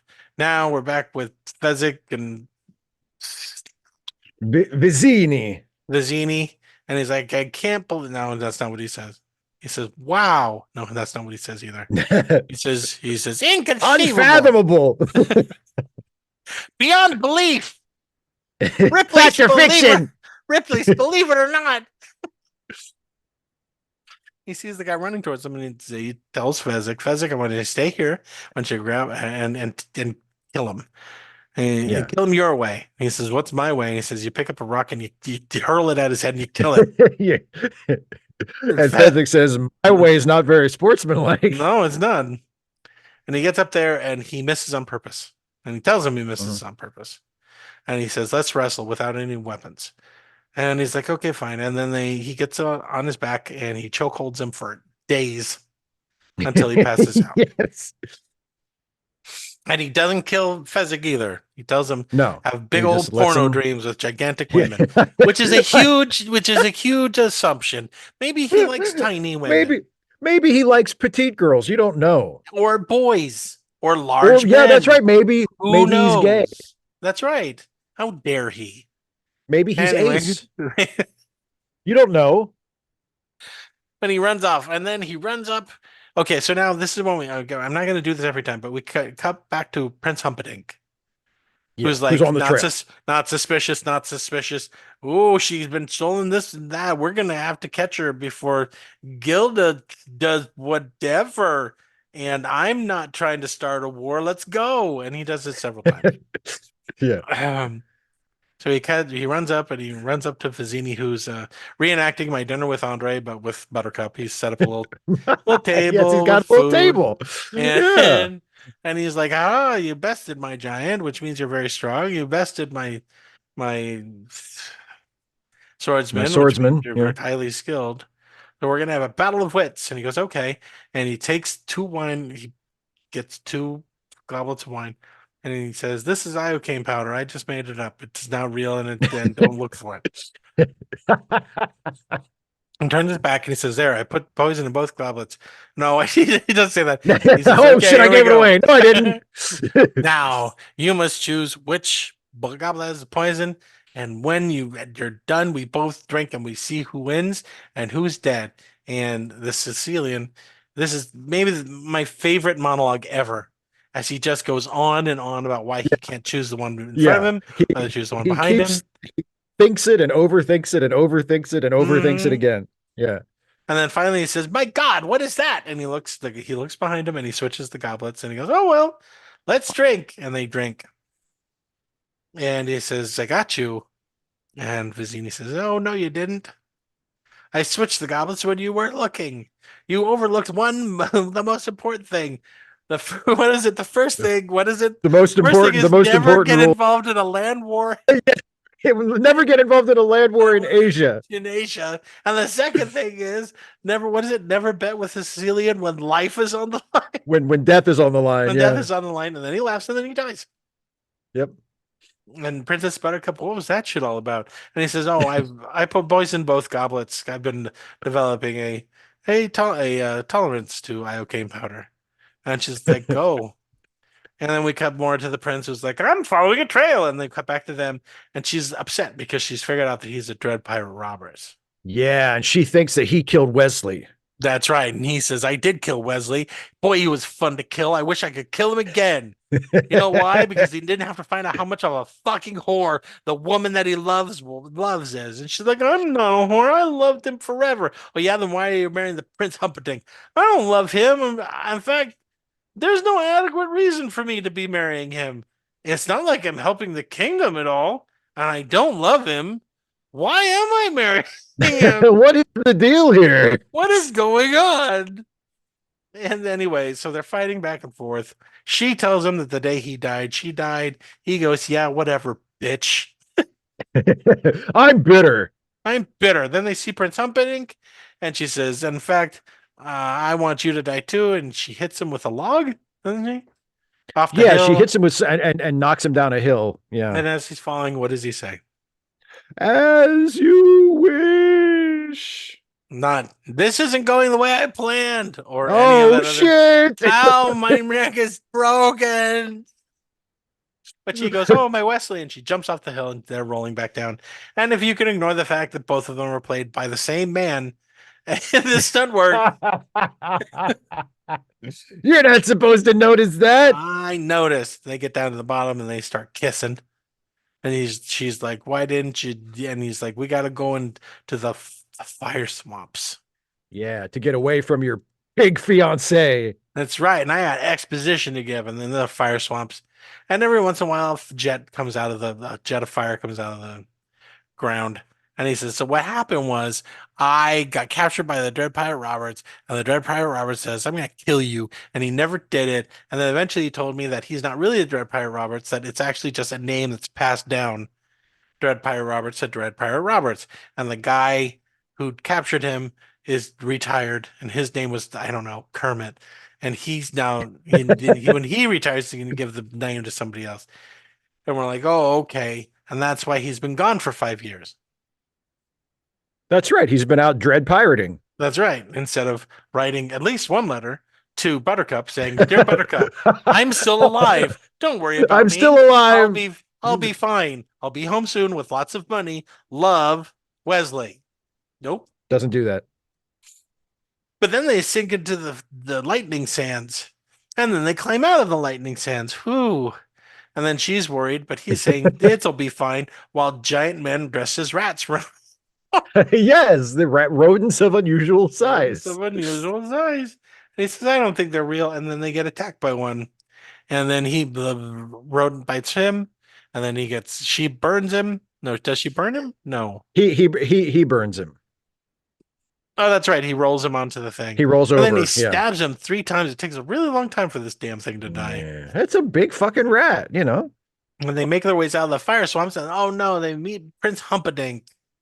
And they're going to fight because of stuff. And she goes, "Please don't. If you leave him alive, I'll come with you and I'll get married to you." And he's like, okay, I promise. Wait, I got to wait. Can I do it again? I'm gonna try. Okay, wait. I promise he'll live. All right, yeah. Okay, believe me, you stupid bitch. Get on my porch. We're going right away. And they ride away. And what's his name? Ruben? No, Ruben. It's Rugen. Rugen. Because Wesley knows better. Yeah. He says, we're men of action, so there's no need to lie to me. And he says, good, because I'm going to torture you so much. Oh boy, oh boy. And that's when he notices that Rugen has 6 fingers on his hand. And he goes, hey, Yeah. freak, look at that. You got 6 fingers on your hand. Like some fucking inbred puppy. How about that? You're like a weird cat. You're like a weird cat that you name Thumbs because it has an extra digit on its paw. You're the weird cat of people. My aunt did have a cat that had 6 and had like that weird, and they called her Thumbs. Oh, they called the cat Thumbs. Here comes Thumbs. Yeah. Would you imagine if we did that to our children? Oh, Yeah. look. Why are you Name them after a random deformity? Look, split face. Stop it. I was born with I had it got fixed. I have a He cleft fixed palate. my cleft palate. Stop it. You're still split face. Split face Jones. How about that? No. That's your legal name. That's on your birth certificate. How about you, Tyrannosaurus boy? I can't help it. My arms have been just short. Who made up this fucking law that we had to do this? Why is everyone so fucking cruel? Why? At least the people who have like mental conditions from birth, some of them will get names like Happy Johnny, because they're always happy. Sure, it's just a little condescending. Happy Johnny. It's Happy Johnny. You happy now, Johnny? Smack. Stop it. It's dehumanizing in a sweet way. They went full retard. Shut up. Shut up. He's Happy Johnny. Okay, so then oh god. We cut back to the castle. And they're like, we gotta get worried because whatchamacallit, the other country, Florin? No, that's us. What's the other one? Gilder.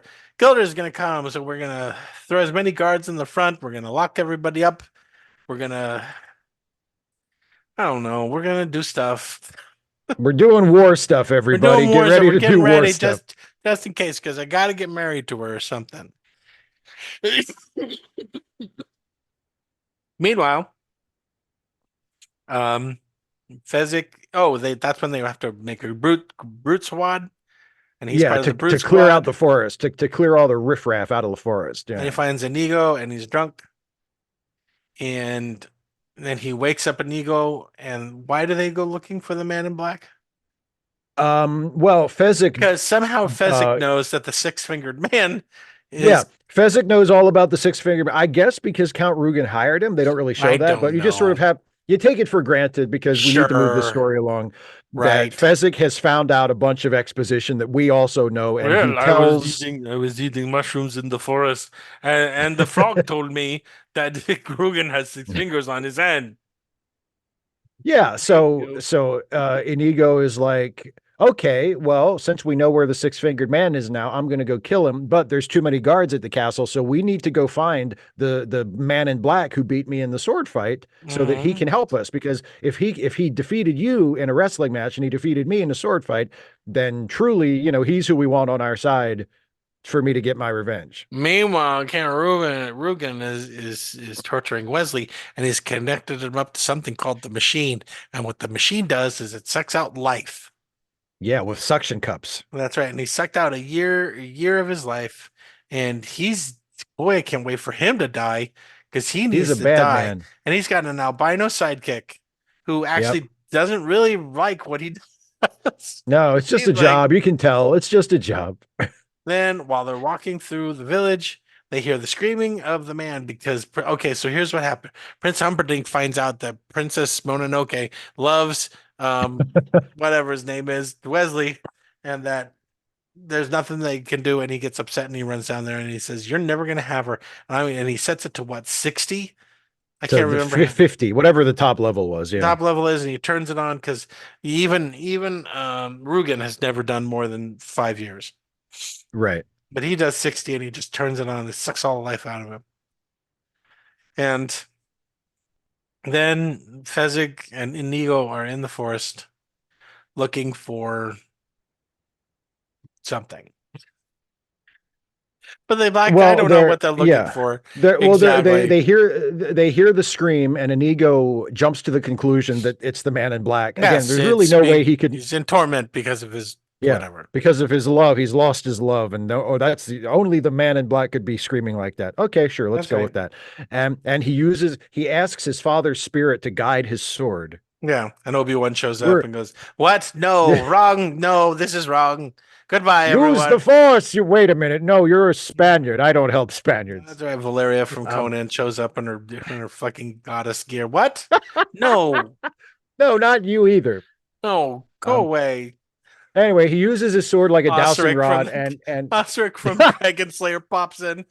What? Oh no, not again. Not this again. There's no. I'll kill this giant for you if that's what you want. But he follows it like a divining rod, and it sticks in a tree. Yeah, and it's the tree that is the entrance to the Well of Despair, which is where Wesley is. Yeah, that's right. The Pit of Despair. The Pit of Despair. Yeah. And then it opens up, and thankfully they stop showing them going into the tree just before they can show clearly that there's no way Andre the Giant is fitting through that goddamn door. Fezzik ain't getting in that way. I don't know how he got in. He's not. He's going to rip the tree and down. Inigo ran around and let him in the back. He didn't go down that way. They find him, and he's dead, but they're going to take him to Miracle Max. Because Miracle Max can do miracles, I guess. I don't know. It's in his name. Okay. And meanwhile, Princess Buttercup still thinks that he's alive. Oh no! Remember, Princess Pumperdink said, "I'm going to send out everybody, and they're going to go find him." Right? Yeah. And I can't remember what happens. Oh, the kid breaks in every once in a while to say, "Grandpa, you're telling the fucking story wrong. Shut the fuck up. I don't like it." Yeah, after Wesley dies. After Wesley dies, and then they announce that Princess Mononoke is alive. He goes, "No, Grandpa, you're telling her wrong. Stop it. I'm going to pee the bed again." He's like, "No. Are you going to let me read the fucking story? I spent my entire day here. I could have been playing bingo and trying to hit on Mrs. Mosley, whose husband died 2 weeks ago. She's jammed up, and I'm the only person that can unjam her. Do you understand what I'm saying?" I'm looking at a night of tapioca pudding and some meh, meh, meh, meh. You know what I mean? Some yubbity yubbity. You know what I mean? You know what I mean? It'll be like World War II all over again, except I won't have to worry about your grandmother finding out just how fucking unfaithful I was in every goddamn town and village from Italy all the way to Germany. How unfaithful I was while I was saving the world from Nazis. Let me put it this way. You got a lot of uncles and aunts that you know nothing about, okay? But you're going to shut up and you're going to let me tell the story. And what it turns out is that it was just a bad dream, right? Yeah. Buttercup has a dream that she got married and it never happened. It's not him. Meanwhile, they take him to Miracle Max, who is a whimsical Jewish man somehow in the middle of Gilda, who's played by Billy Crystal. And he says, no, he's not all the way dead. He's mostly dead. And then when he finds out that this will take revenge on Prince Humperdinck, who'd fired him, that he agrees to do it. So they make a gigantic fucking pill that is, I mean, just literally, there's no way he's swallowing this. No, it's like a horse pill. Yeah, it's ridiculous. He gets in an argument with his wife because at first he won't do it. And then when he finds out it's true love, he pretends it's not true love. And his wife comes out and says, I'm not sleeping with you until you help them. And he goes, okay, fine. And then he makes the pill. And then they say, okay, he's taking the pill. It takes a half hour to reach full potency. They get to the wall and he's kind of awake. I mean, he's really not all there. And he's like this almost all the way to the end of the movie. So don't think he's going to bounce back anytime soon. Yeah. Where he's really he can't really move. His body. Yeah. And he's like, oh, if only we had, oh God, if we only had a dead cat, maybe we'd have something. And Fezzik's like, I found this in my ass crack. And he's like, oh, goody. And if only we had Sweet. a Holocaust cloak. I stole this from the old man. Great. That's awesome. I wish we had 5 poles and a goldfish. I found this in my backpack. You're getting strange. Okay. If only we had a pink goat that could yodel. Yodeling. No. Oh How is my this God. possible? How is it everything I say we need? You have Fezzik. I don't know. I just have them. I'm literally making things up that don't exist. I wish I had a cup full of hope. Oh my God. Wow, is this even a thing? Maybe if we all drink it, we'll feel like we can get away with this. Anyway, so what they need a wheelbarrow, and he also happens to have that. Yeah. And so they put under the giant on a wheelbarrow, put the Holocaust cloak on him, and then set him on fire. And that's when he comes out. And this is the only time that I don't understand a fucking word he said. Not for years and years. He was like, I'm the dead blah, blah. You're like, oh, that poor man. No survivors. That poor mute man has been set on fire. Yeah. Oh, like what? Somebody put him out. Someone help him. But he scares away everybody except the guy with the key. He goes, I love this scene. He goes, where's the key? And he says, I do not have a key. And he says, okay, Fezzik, rip his arms off. Oh, you mean this key? Oh, you mean this key? So now they're inside. And meanwhile, Wesley still cannot walk on his own. He can't move. He can't do anything. Right. Right. Humperdinck has told Buttercup that her love is dead, that they're not actually looking for him. She tells the king, okay, so now we have the marriage scene in which they're going to get married. He keeps making him go faster and faster because what's going on at the gate. And he finally says, just jump to man and wife. Say man and wife. And he goes, man and wife. And he says, that's it. We're married. And they leave. They're not married. They didn't do it. Nothing. She has the scene with the king where the king, he says, you've always been so kind to me. And that's why I'm telling you that as soon as I get in my room, I'm killing myself. And the king's just out of it. What does he say? That's nice, dear. She kissed me. Won't that be nice? Okay. Meanwhile, they're chasing after the six-finger man because the six-finger man shows up. And he gets to say, my name is Inigo Montoya. You killed my father. Prepare to die. And he runs off and he chases after him. And gets behind a door. And he's trying to bang open the door. And he's like, Fezzik, please come. He's getting away. Fezzik puts down the man in black, opens the door for him. And when he comes back, Wesley's gone. He's gone. He must have crawled away. And he was now chasing after the six-finger man for way too long. And then the six-finger man throws a knife and stabs him in the gut, and he's dead. The end. Oh, no. He's like, so you've been chasing me your whole life? And he said, yes. Oh, well, as soon as you're dead, I'm going to defile your corpse. What? I'm going to defile your corpse. You heard what I said. Most men die with a priapism. I'm going to utilize that. What? No. Oh, man, I can't die now. I knew you were evil, but I didn't know you were this evil. Meanwhile, Wesley has somehow made it into Buttercup's bed. She's about to stab herself in the boobies, and he says, don't do that. You have perfect boobies. They're all right. They're not great. We've never really seen the boobies. And I doubt he's seen her boobies. Please, no. Don't stab them titties. Please don't stab them titties, baby. She jumps on him, and she's like, go, Wesley. And he's like, yes, I'm here. And then Humperdinck shows up, and he's like, let's fight to the death. And Wesley says, no, let's fight to the pain. What's the pain, Steve? The pain is first you cut off your feet, then you get your hands cut off. All right, I like that. Just at the feet, right? Okay, great. No, more your hands. You cut your hands off. All right, great. So I don't have any hands or feet, so I'm stump boy now. Okay, I get it. Let's fight to that. Let's fight to the stumps. No, and then you cut out your tongue. My tongue. How do I keep fighting after that's gone? And then I cut your nose. How do I keep fighting? Oh, my nose too? Okay. Yeah. And then I cut your eyes out. Oh, good golly. I don't know how you do that, but okay. Then I'm going to do it. All right, I believe you. What about my ears?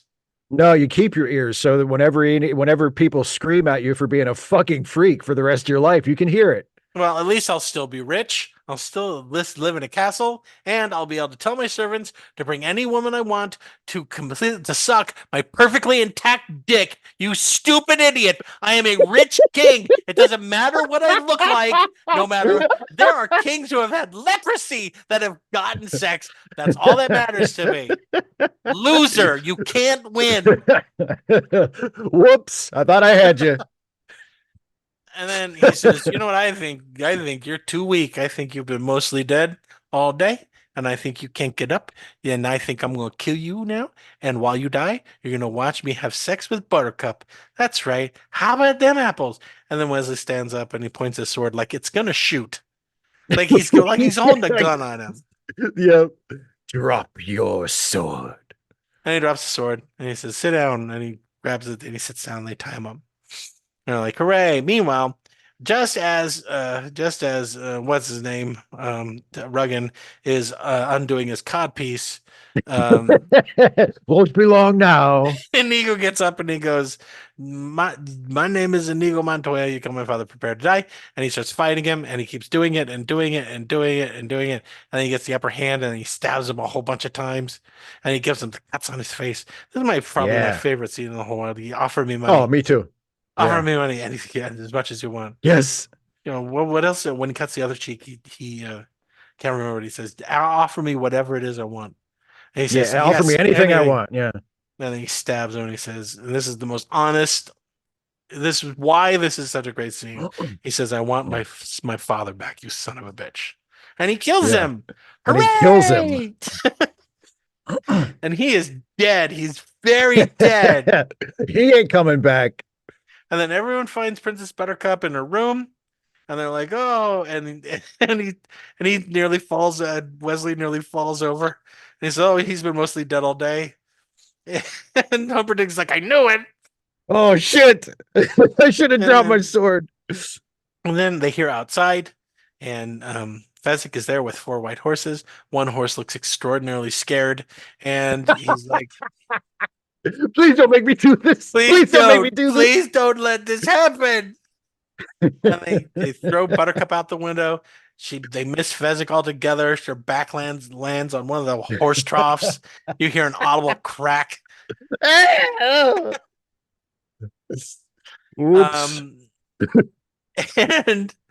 But she catches her. She's overjoyed to meet him. They've never met, so why not? And then and then Wesley says, "I think you make a great Dead Pirate Roberts." And then he goes, "Yeah, that sounds great. We're friends forever." Dun, dun, dun, and they jump out the window and they ride off. And then we stop the thing because the grandpa says, "And then the rest is sex parts," and you don't want to hear that. And he's like, "I think the maybe grandson says no. Let me hear all the sex parts. Don't spare anything. I want to hear about arcing ropes of jism. Grandpa, just tell me what happens. Tell me what happens." And then the grandpa reads the end about them kissing. And then he says, "Grandpa, can you come back here and read the story to me tomorrow?" And he says, "I got women tomorrow." Tomorrow's no good. Tomorrow don't work for me. Sorry. I died tonight. I took the pills right before. You ever seen Harold and Maude? Same thing. I don't want to live much longer. I've got to pay for my crimes. See this list? The last thing that I'm crossing off, read story to grandson. I'm crossing it off. See the rest? Kill a hobo. That was right before this. Kill a hobo was right on there. I'm all done. Kiss your father. That was on there. That one's done. He's still thinking about that one in the garage. He doesn't know what to make of it. It was weird. It was weird. Pop a parakeet in my mouth. Did that last week. Perfect. These are all the things that I wanted to do but never could. And now that I know I'm dying, bye-bye. So, have someone else read it. Or read it yourself. Yeah. How about that? You can read. You can read, can't you, please? No, what does he say? He says, "As you wish." Dun, dun, dun. Actually, it's the I hate this song. The song's not great. Yeah. That's not great. It's leaving the theater music. But it's over. Steve, how do you feel about probably the only romantic comedy that you and I are both gonna like ever? Yes. The Princess Bride. With either one. I mean, I love this movie. Yeah, so do I. I love this movie. And I was thinking about what it is specifically that I like about it after I watched it. And it's there's so much confidence in this movie. And very few things impress me more than confidence shown while doing something incredibly difficult. And The Princess Bride just radiates confidence because this is the kind of movie where if you overthink this movie, it's dead. So the filmmakers, and especially Rob Reiner, the director, and William Goldman, the screenwriter, they just get on with it. Like they don't waste any more time setting anything up or explaining anything than they absolutely have to. The movie starts, we meet the kid, we meet the grandfather, he pulls out the book, he starts reading, we cut to the in the book story, we meet all the important characters, we establish the framing device of how the kid's going to interrupt every so often and the grandpa's going to say something to him and then we're going to go back into the story. That all happens within the first 10 minutes. We meet everybody. We get the gist of what this is going to be. We get the setup for the plot of the fairy tale story. Like it takes no time at all, and we're off and running. And that is not so easy to do, but this movie does it and makes it seem like effortless. And the whole movie's like that. The whole movie is a tightrope walk. And it succeeds because there's never a moment when you watch it that you're afraid it's going to fall off the tightrope because it's so confident. It knows exactly what it's doing.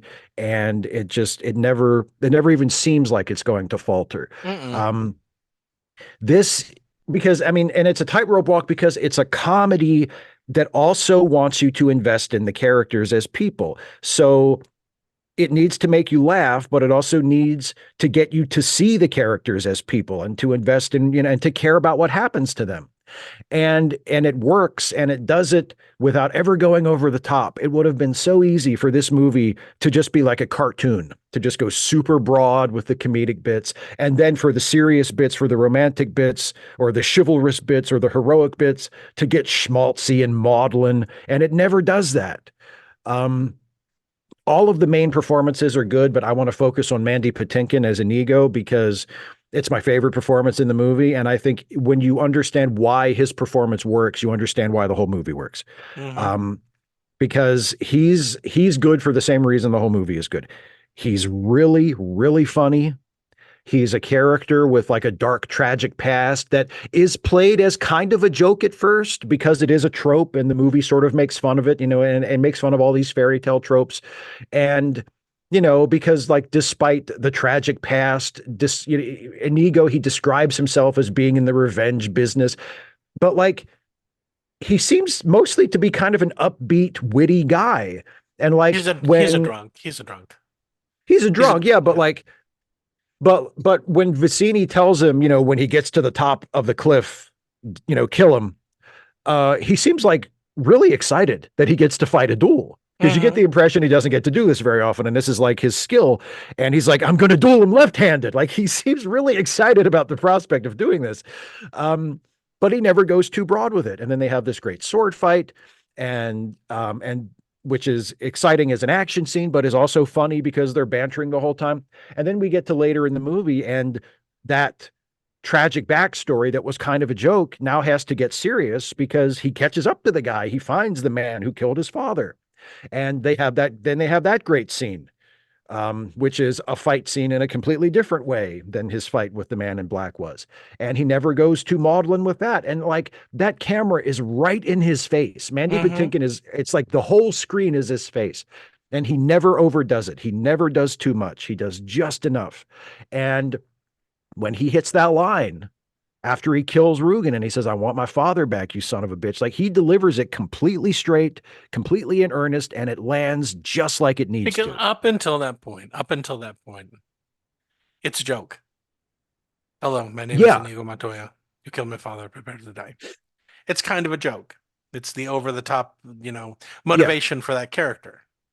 But it doesn't feel real or realistic, more Right. real until that scene, until he says, "I want my father back." Yeah. You know? Yeah. That scene feels very real. Mhm. He's not a fairy tale character at that point because he's someone who feels something that anybody in his situation would feel. Mhm. I miss my father. I want my father back. You took my father away. He's gone because of you. You Mhm. ask me what I want. I want him back. Can you give him back? No. Well, guess what? Guess what? You get to die now. Bye You bye. get to Bye bye die now. dead. Bye bye Um, dead man. and the whole movie works on that level. When it needs to be funny, it's fucking hilarious. And Mhm. when it needs to hook you dramatically and emotionally, Mhm. it hooks you. It's also an example of one of my favorite kind of movies, which is that it's a movie that is making fun of something while also being a great example of the thing it's making Mhm. fun of. It makes fun of fairy tales, but it is a fairy tale and it works super well on that level. It's kind of Yep. like Galaxy Quest is to like Star Trek sci-fi adventure movies. Like, yes, it's Mhm. making fun of something, but it also is a very good example of the thing it's making fun of. So it's funny, it's self-aware, and ultimately it's dramatically satisfying. And it's a story about stories and about storytelling. Um, this is a movie about characters who don't exist. Like even within the frame The of the movie, they're conceit not. is that it's a story, Yeah, right? yeah. They're not just fictional; they're super fictional. Like they're not even real in the context of their own movie. They're characters in a book, but we still care about them. We still get drawn in by them. When Inigo gets that dagger in his stomach and you think he's not going to kill Count Rugen, you're like, oh no, you don't think, who cares? This is all happening in the book. Like you care about what happens to Inigo. Mhm. When Wesley bluffs Humperdinck, with drop your sword, like you don't think to yourself like, oh, well, this isn't really important. It's just how the story goes that the grandpa's reading to the kid. Like you buy into it in the moment. It means something. And that's the beauty and the power of storytelling and the art of Mhm. storytelling. If you do it right, the fact that these people don't even exist within the world of their own story, that Mhm. doesn't matter. It doesn't matter. They become real in your imagination. And the movie makes that point without ever actually making it. It never draws attention to that. It just does it and it shows you how it's done. And finally, it presents the telling of that story as an act of love. And because it's Mhm. a grandfather sharing something with his grandson to make him feel better when he's sick. And as silly as this movie is, and as wacky and goofy and funny as it is, I'll be damned if that final "As You Wish" from Peter Falk doesn't get to Mhm. me. It works. It gets to me. It works every single time. And the first time I saw it, I had one of those moments where, yes, like it works beautifully as like a human emotional moment. It touches you just Mhm. in your heart. But as a writer, you think, damn, that's good Mhm. because it ties the frame story and the fairy tale together It so gives beautifully purpose to the frame yeah, story. with one line, with Mhm. one moment. It combines everything together into one thing, and that's the end of the movie, Mhm. and it's perfect. So yeah, I love this movie. I highly recommend it. I find it hard to believe that anybody listening to this has not seen this movie, but if you haven't, I highly recommend it. But It anyway, may that's not all be I have to say. everybody's cup of tea. Well, maybe not. You know Anyway, what your that's turn. like, Steve. Don't you? Yeah, Don't some you? You people have curmudgeon. You some people fucking. have shitty taste. Yeah, I love this movie too. It was a movie, but I started to appreciate it more and more as I got older. The Mhm. more I understood about writing, the more I understood how wow, that was a great way to cinch this whole thing up. Because I mean, here's the thing: they felt a need for a framing device, and so they gave it one. And the framing device was there in the story. It was based on a story told by somebody else to their, he based only the good parts off of this book that he was read to as a child, and he created his own book called The Princess Bride. So it was Yeah. like a high concept book to begin with. And so then he just kind of carried that over to the movie. And I think it's great. Now, you're not watching this movie for how great the special effects are. You're not No. watching this movie going, "Oh wow, the fight scene is great." Don't get me wrong. I think the fight scene is fantastic, but that's not the reason why you're watching it. You're not watching it because, oh, this is a great fight scene, or this is a great this is a great that. You're watching it because it's funny. That's the Mhm. main thing. You're watching it because it's funny. And here's the thing. It's funny the way I like things to be funny. Character driven. Mhm. There are winks at tropes, but they don't outright say them out loud. No. They don't say, "Oh, this is a joke about this. Don't you think that's funny?" They don't do that. You're just laughing because maybe you recognize the trope in the back of your head or whatever. This is the only this story could only be told by someone who really, really loves fantasy. Steve would never be able to write this story. Sorry, Steve. You just wouldn't. I would never think to. I would never. It's not in my frame of reference. I would never want to write it. Right. Unless you got really angry one day and you'll say, I'll show them. I'll show everyone. Well, but that's the thing. If I wrote it, I would probably. Bitches. If I wrote it, I would fall prey, and it would not be this movie, and it probably wouldn't be as good of a movie. I would want to be like, see how stupid this is? Yeah, exactly. This is stupid. This is the so worst stupid. way to write a comedy. Yeah, it is. And this movie never does that. It makes fun of the tropes without, like demeaning them or mocking them. When you write something and you say this is how stupid it is, you wind up with Shrek. Oh boy. Yeah. And that's not what this is. This is someone who obviously appreciates those kinds of stories and did it in such a way that it was accessible to everybody. Right? Mm-hmm. Even if you didn't like fantasy. Well, this technically isn't a fantasy movie. This is just a grandfather telling his grandson a story about something that happened. And then we get engaged with those characters, whether we like it or not. We know the conceit that this isn't a real thing. This is just a story that happens. But we still get involved with it. We still, get involved with the characters, even though this is a story within a story. And ultimately, the framing device is his grandpa loves his grandson.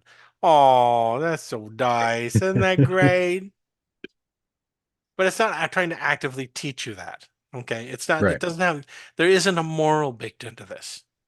Okay. This is, you wanted icing? Here's your icing. Isn't it great?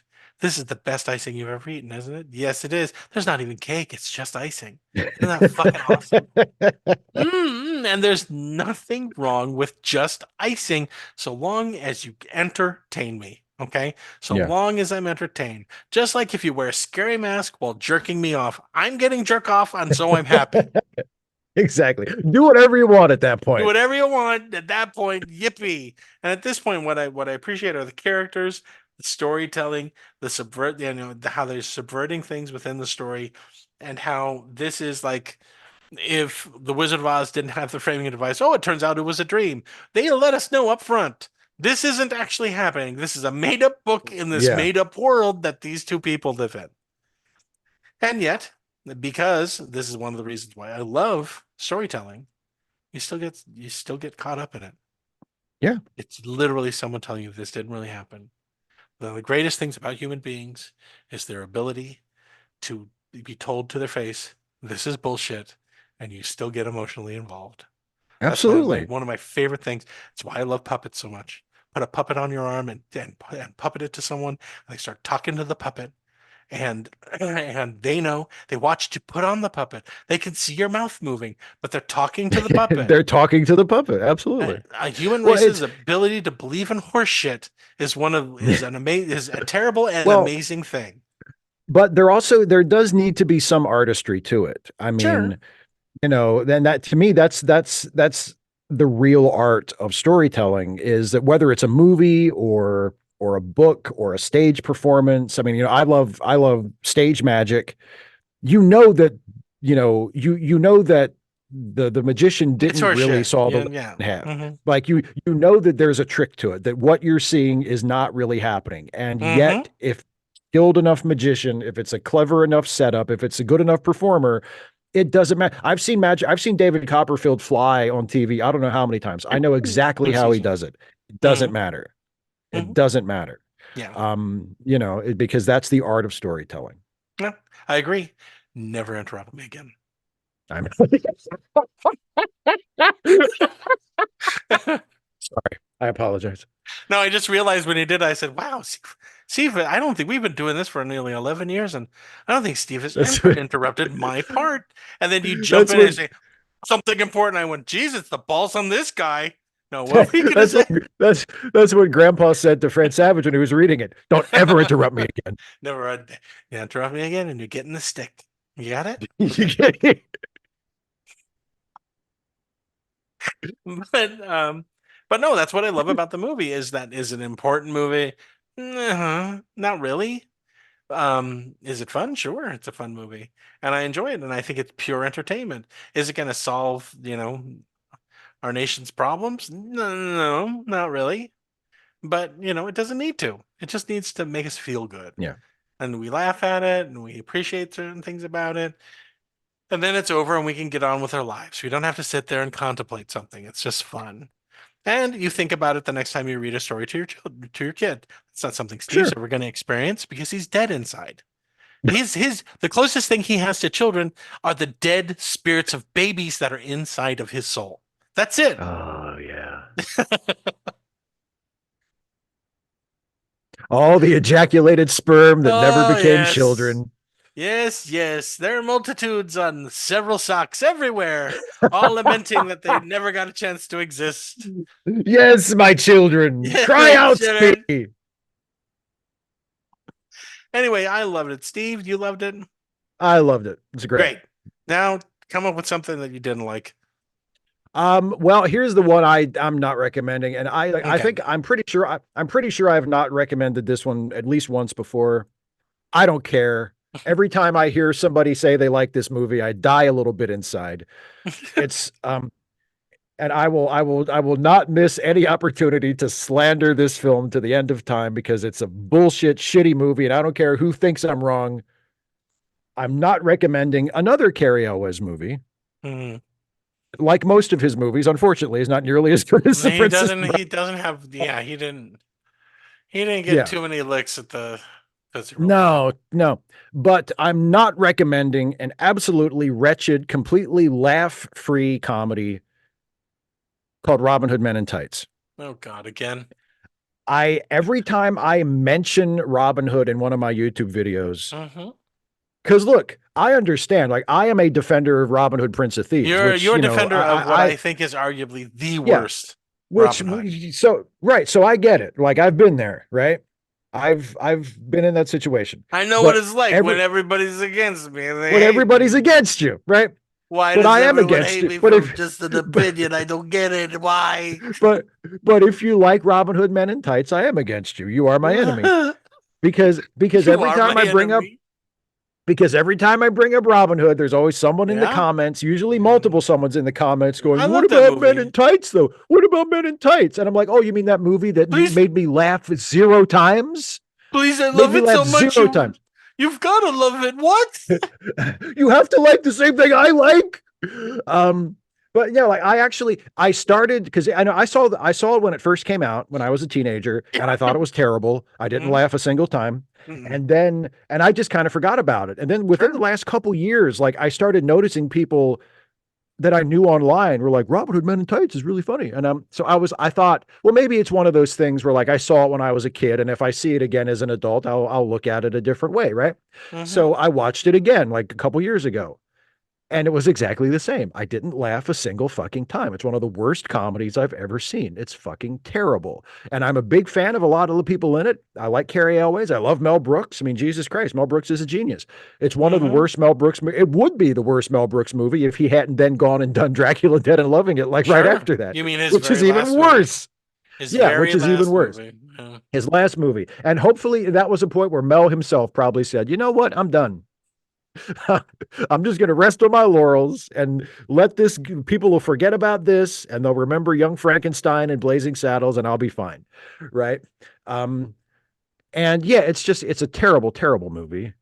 I don't understand why anyone finds any of it funny. There's not even a bit that even comes close to making me laugh. But so, yeah, I'm not recommending Robin Hood Men in Tights. It's fucking dog shit. And if you like The Princess Bride, I would say maybe don't watch that one. So that's all. Gotta put a lozenge in. Oh, okay. Are you going to do Jerry Lewis? Yeah, I'm going to do this. He's not sucking on a lozenge for the last time. I know. He's getting caraway seeds out of his goddamn He's- dentures. He's but just talk pretentiously about your films. All right, so the movie that I'm not going to recommend, as you know, came out the same year as this movie, and it wasn't hard to choose from. It stands out more than anything else. It's a great big goddamn splinter in your foot. It's leaking pus. It's bright red. Someone's got to pull it out, and that movie is Jaws: The Revenge, where this time the Ooh. shark does everything but fucking talk. He does everything Yes. but goddamn talk to the screen, going, "I'm gonna get you, wife of Brody." So it stars what's her name? Elaine, what's her face? I don't know. I'm pretty sure this is her last thing she ever did. Mhm. I think she had to go into hiding. She was an executive's wife. And they agree, let's do Jaws. Let's do it. Let's do Jaws. Why not? Why not do Jaws 4? However, Fuck they it. must have been so high. There must have been so many dead children around them from the Coke party they had over the weekend. And they finally said, I can do anything. Satan came up and says, here's Jaws 4. And you went, okay. And you signed it. And they decided to make it. And Jaws 4 is so fucking stupid that I am still in disbelief that someone thought, yeah, that's a good idea. There's still life in this dead monkey. Let's see what we can get out of it. And I don't, Steve, what in the hell could they have been thinking when someone said, yeah, let's make Jaws 4? Especially after Jaws 2 and 3. Like, don't forget, it's not like, well, they did Jaws in 1975 and it was like the biggest And it movie made ever. us And then so much money. And oh boy. and they just never made a sequel, and they finally come around in 87 and say, fuck it, let's try another Jaws. Like, you can kind of understand that, even though a lot of time has passed. But after Jaws 2 and 3, you have to think, why are we doing this again? Like, these aren't they're not getting better, they're getting worse, and they're making less money. Why are we doing this again? That would be something normal that normal people would think. But no, they made oh god, they made Jaws. And thankfully, I think finally they went, let's not do this again. Can we not do this again? We're done now, right? We're done. We're good. And that's it. Don't see Jaws: The Revenge unless you're really drunk and watching it with friends. Yeah, exactly. It's a fun movie, but it's terrible. It's absolutely god awful. But it's fun to watch, to laugh at and make fun of. Yeah. It's fun to watch, what's his name? Michael Caine regret every second he decided to do the movie. Michael Caine thinking to himself, maybe I shouldn't just say yes to everything. I've just won an Oscar. I've just won an Oscar. And I'm in Jaws: The Revenge. All right. Steve, time for you to make a terrible choice. As you know, I make Steve make a terrible choice. He has A, B, or C to pick from. He doesn't know what the movies are, and now he gets to pick it. Hey, all of these are thrillers. And boy, oh boy, when I say which ones they are, you're going to go, wait, I guess they are all thrillers. So Steve, Abba, Bibba, or Seba? Give me ABBA. I'll do A. Okay, this is going to make some people happy in our Patreon because they've asked for this a couple of times. But you're going to be upset when I say what the other two are. Okay, I can't wait to be upset. Okay. Had you chosen B, you're going to hate yourself. Go ahead. We would review the Harrison Ford thriller, The Fugitive. I'm upset. I'm upset. Had you now get ready to scratch your head and then go, oh shit, that's right. Okay. Had you chosen C, we would have been very happily reviewing Blue Velvet. Oh shit. Okay. Yeah. It's a thriller. Yeah, it is. It's closer to a thriller than, I don't know, which is what I think a lot of people went, I guess it's a thriller. What is that? I don't know. She came out naked and said he put his disease in her. I don't remember Lauren Bacall ever doing that with Humphrey Bogart. Oh shit. Actually, I would have loved it. Bogey's outside of his hotel trying to hit on some dame. Lauren Bacall comes walking out naked with her arms out. He put his disease in me. He just takes her face and pushes her to the ground. Get out of here. Get out of here. But you chose A. Yes. So the movie we're going to review is an international thriller thing about Ooh. submarines. Oh, and is it true? It's not true. This never happened. But it could be true. No, stop saying that. It didn't happen. But we put in the front of the movie that maybe it is. It didn't happen. Shut up. The movie we're going to review is actually one of my favorite. I haven't seen this in a long time. Mhm. Stars Alec Baldwin before he became really problematic and started killing people. before he possibly killed someone on a set. Yeah. And Sean Connery as a Russian dude. There's brilliant casting. Practically opened his door to his quarters and playing bagpipes. He's What like, is it? Who do we have for the Russian captain? Oh, the most Scottish guy ever. Vodka, borscht, whatever. I'm Russian now. The we're going to review next is The Hunt for Red October. So if you want to get all the jokes, then please watch The Hunt for Red October before the next podcast drops. And that's it. Thanks everybody for listening. My name has been Jason. I have the flu. And thanks, Steve, for doing this on a different day because I was exhausted. Because I worked all weekend. I giving myself a pneumonia for you people. So there. Anyway, blame the listeners. That's right, listeners. This is all your fault. Thanks everybody for tuning in. This is Jason Running, and go see a movie this week. And this is Steve Shives. Jason, I don't mean to pry, but would you happen to have 6 fingers on your right hand? On my right hand, no. Do you have 6 fingers on your left hand? No. I do have 6 fingers somewhere, though. Keep guessing. Are you gonna make me guess? I'm gonna give you a hint. I'm gonna sit on your lap, and if you feel the pressure grip coming from my buttocks. Well, I'm pretty sure you didn't kill my father, but I feel like we should fight anyway. Very well. That's why I have 2 swords. Oh shit! On guard, asshole. See, that's where it comes I'm at from. You. That's why everyone calls each other an asshole, because I fight with my ass. See, and yeah. So there you go, and they go, oh, look at that asshole. I don't take it personally. That's what they're looking at. No, it's they're describing what they're seeing. Yeah, the only swordsman has to drop his pants in order to fight. They're usually so distractive that. Yeah, I mean, your opponent's off balance, but then again, so are you. Exactly. And then people go, "Wow, look at that asshole! Just killed somebody." It's not inaccurate. That's literally what just happened. The hardest part was making a little hat with a feather on it to go on top of my butt. Yeah. What is it? Who are the? I wanted to say the Three Stooges so bad. How come the Three Stooges never made a Three Musketeers movie? Oh, why? It's sitting right there. It's right there. It's sitting right there. Because you know who they could all be. Who's the leader? Is not Porthos. It's Aramis. Athos or Athos? Aramis? Yeah, Aramis is. Oh no, yeah, well, yeah. Because they're all based on 3 different, thinking that's it's James Kirk and Spock and McCoy. They're the 3. Right. It's they represent 3 different character types. Right, yeah. Right. So of course Curly's going to be Porthos. Of course he is. Of course he is. Of course. Who else? The lust for life guy. Shemp will be the man in the iron mask. Can you imagine the comedy hijinks of him just going around his cell trying to eat some soup with an iron mask on his head? Oh, Shemp would be brilliant for that. Always walking into the wall.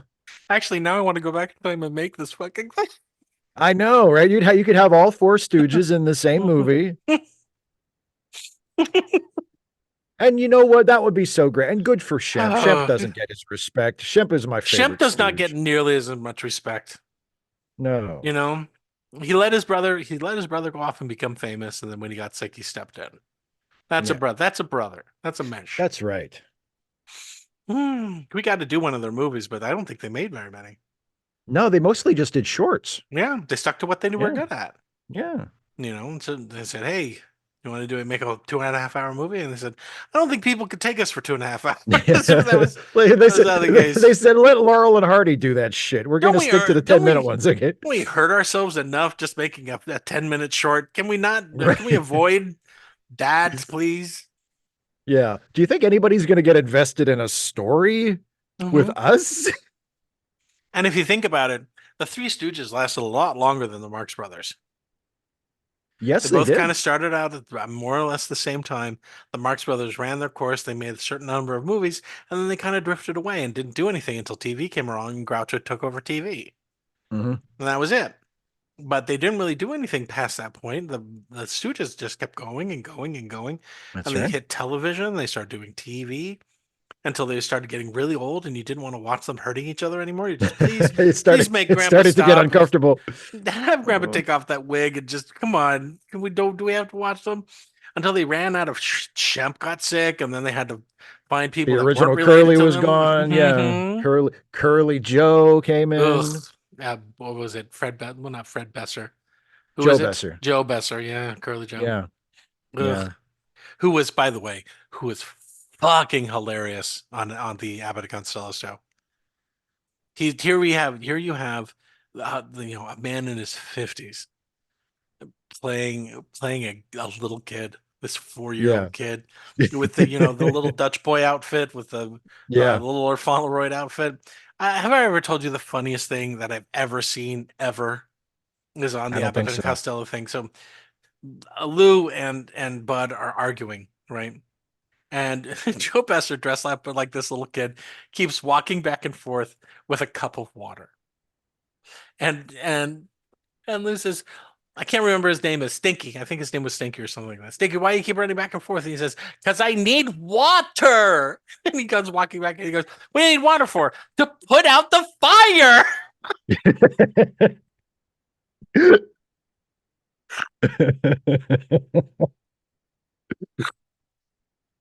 All right, we're slipping into 1950s movies, 1950s TV. It's time for us to leave. Okay. Thanks, everybody.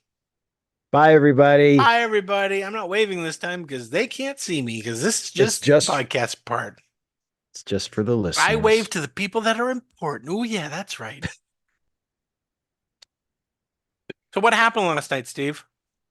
The Oscars happened, and they gave Oscars away to mostly Oppenheimer, but a few other people. Mostly Oppenheimer because they're bankrupt of ideas or whatever, and no one else had seen the movies. So but I'll tell you what though, I thought of you the short film that Wes Anderson did that was on Netflix that we saw, the Henry Sugar. That won best short film. Well, yay! Like I give a shit. I didn't need them to tell me it was good. Fuck them.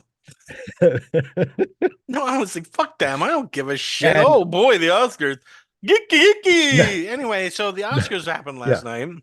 That's right. I only realized that yesterday when I noticed, the Oscars are on tonight. I didn't give a shit for the last 25 years. Why do I give a shit now? Not watching now. Look, a dying award show gives out awards to a dying industry. Hooray for Hollywood. It's like watching a skeleton give an award to a zombie. Here you go. It's not Congratulations. Congratulations. But I want to read some facts. Okay. To kind of reinforce one of the many reasons I say fuck the Academy Awards. Of course. Okay. Hey, Steve. Yes, sir. Of the 13,444 nominees at the Academy Awards since 1929, what percentage were women? Oh, it's going to be awful small. Just take a guess. Just take a guess. 10%. Oh, that's almost 17%. Oh, I was actually low. Yeah, I was too pessimistic. You lowballed it. You were too pessimistic, but still 17%. Fuck. Really? It's okay. Jesus Christ. It's not a lot. Okay. What do you think the ratio of men to women nominees was? Oh, geez. 3-1. Oh, no, you lowballed it. Oh. 5-1. Woo! 5-1. Goddamn. Yeah, buddy. Goddamn. Out of All the winners, only 16% of them were women. 16% of the winners. The winners were Of the women. winners, yeah. That's 95 years. Not just a little. That's 95 years going Yeah. back to how long they've been giving out this shitty award to people. The whole history, yeah. Yeah. What percent of them do you think were women of color, Steve? Oh man, that's going to be an even tinier number. What percent? 2%? There you go. You hit it right on there. Oh, Ding, I ding, was ding, right. ding, ding, ding. 2%. Yay, you won the prize. Yay. 2% of the nominees were women of fucking color. 95 goddamn years. Yeah. 95. And you only have 2% of the women that were color. And they were more than likely acting. More than likely. Yeah. Do you know who the first woman of color was? To win an Oscar? Nominated. Oh, nominated. I mean, I would guess Hattie McDaniel, but I don't know. I know she was the first to woman win. of color to win. I don't know who was the first This nominated. was 4 years prior, 1936. Oh. Merle Oberon was the first woman to be nominated. Of all the Academy Award winners, women of color were less than 2%. 95 years, 2%. Okay. Isn't that great? And as we covered, the first woman of color to win any Oscar for no matter what, first woman ever of color, 1940, Hattie McDaniel. How many since then, Steve? How many women of color to win? Mm-hmm. Oh boy. Remember, I'm trying to count them up. I'm trying to think. I'd say Whoopi won in 89 or 90 for Ghost. Halle Berry won for Monsters Ball. Mm-hmm. Does this now was that written before yesterday? Because Davine Joy Randolph won yesterday for Best Supporting Actress. Okay, so she wouldn't be counted. Mm-hmm. I don't know. God, they don't know because they didn't keep track of it. I was just going to guess maybe 3, but I don't. Yeah, it's not a whole lot. There are a total of 1,331 individual women nominees over the last 96 years, compared to nearly 5,000 individual men. Women are more likely to receive a single nomination than men. That means they only get nominated once and they're never heard from again. More than 2/3 of women, 70%, were nominated once versus 60% of men. The majority of women of color earned only one nomination. 86% of the women of color received a single Oscar nomination in their careers. So basically, good job, token. Here you go. We're going to nominate you for something. Maybe this will get them off our back. No. This was going to be tricky. What woman has the most nominations, do you think, at 35? The most nominations? Mm-hmm. Oh, I can't think of her name, but isn't she like in the costume department or the hair department? I can't remember. You're really close. She's famous. Makeup department. No, not makeup. No. Edith Head. Oh, Edith Head. Yeah, she was she was the 35. So she was a traditional female role. I make pretty clothes. And so she gets nominated. I'm not saying that she didn't deserve it. She has the most nominations. 35 nominations. Who's second? Meryl Streep. Wow, good job. You know how many she had? I know she's been. I mean, she's been nominated a bunch. I'm not sure exactly how many nominated. Like maybe 12, something like that. I'm not sure. 15. Nope. 20. Keep going. Oh, it's like close. The Price is Right. It's like The Price is Right. 25. Mm-hmm. 25. 25. There you go. No, 21. 21. Sorry. 21. Okay, I went over. All right. Irene Sharaf is third with 16. Okay. What does she do? I have no idea. Costume designer again. Oh, a costume designer again. Women's work. Get back in front of that sewing machine. I didn't want to have to say it, but yes, that's exactly what it is. Women's work. That's what it's perceived as, for sure. And as fourth, Marilyn Bergman. with 16. Know what she does? I'm gonna guess costume design. Close. Hairdresser. Songwriter. Oh, songwriter. Oh, okay. Yeah, women are allowed to do that. They're Now, allowed to by write songs. contrast, here's a big difference. Who do you think has the most nominations for men? Oh man, And you know this guy, so I'm sure I do. Most nominations for men. mm-hmm.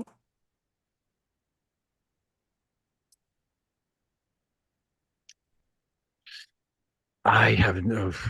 Spencer Tracy. No. I don't This know. is 54 nominations. Oh, okay, so more than Spencer Tracy. Yeah. John Williams. There you go. John Williams. John Williams. Yes. Mhm. Very good. What about Alfred Newman? He's second, and he's also composer with He would be 45. a composer. Yeah. Mhm. Yeah. And Cedric Gibbons with 39.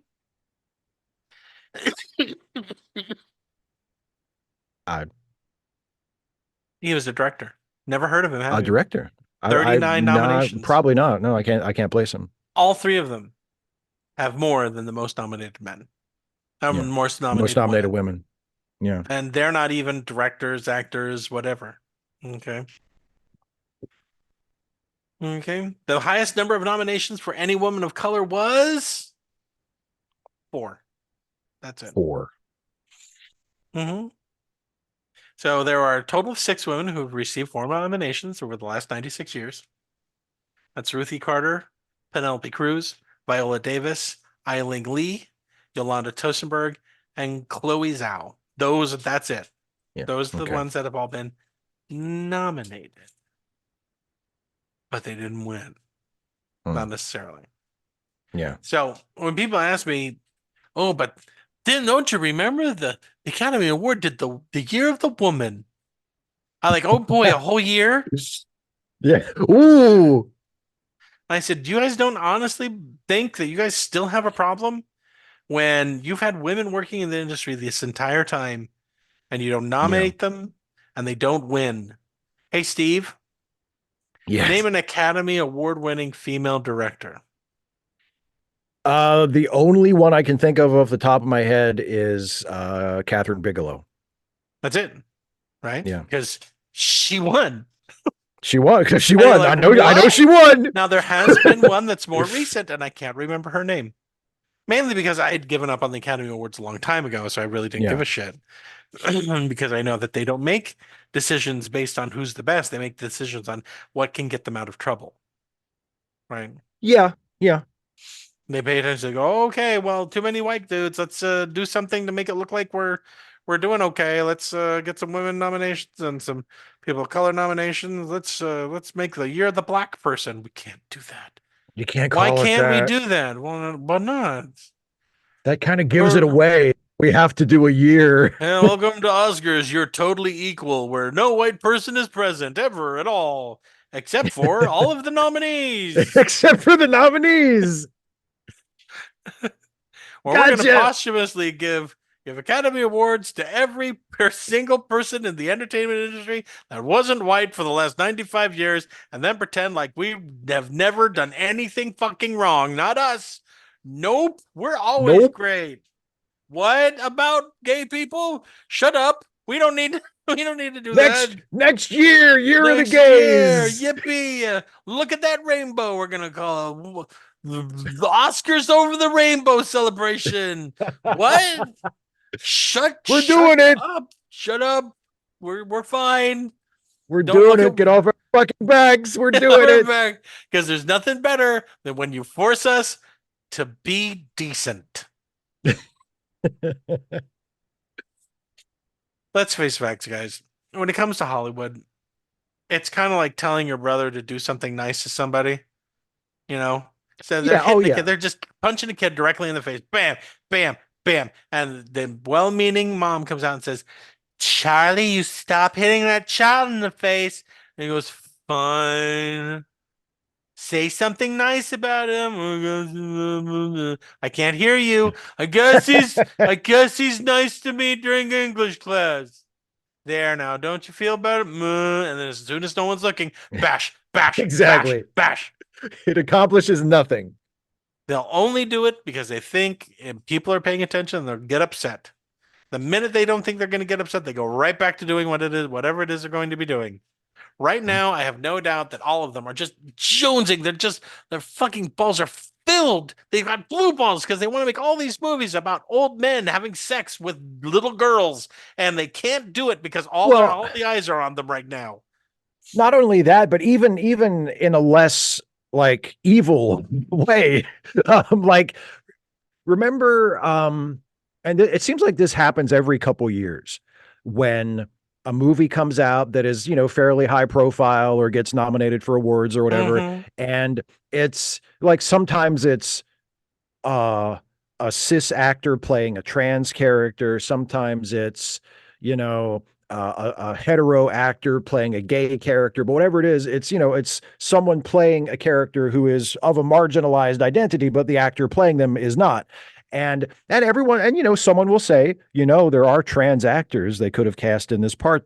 Trans actors don't really work all that much compared to other people. You could have hired one of them, or you could have hired an actual gay actor to play the gay character. And there's like a backlash to that from people going, "Oh, what about acting?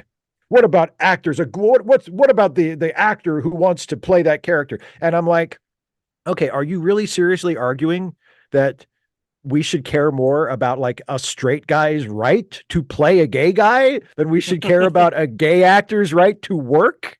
It's like, and that's the mindset. It's like, but what about acting? You should, a good actor can be a straight guy and play a gay guy. Okay, but that's not the point. The point is, why are we giving all the jobs to the straight people when we're writing gay people into the movies?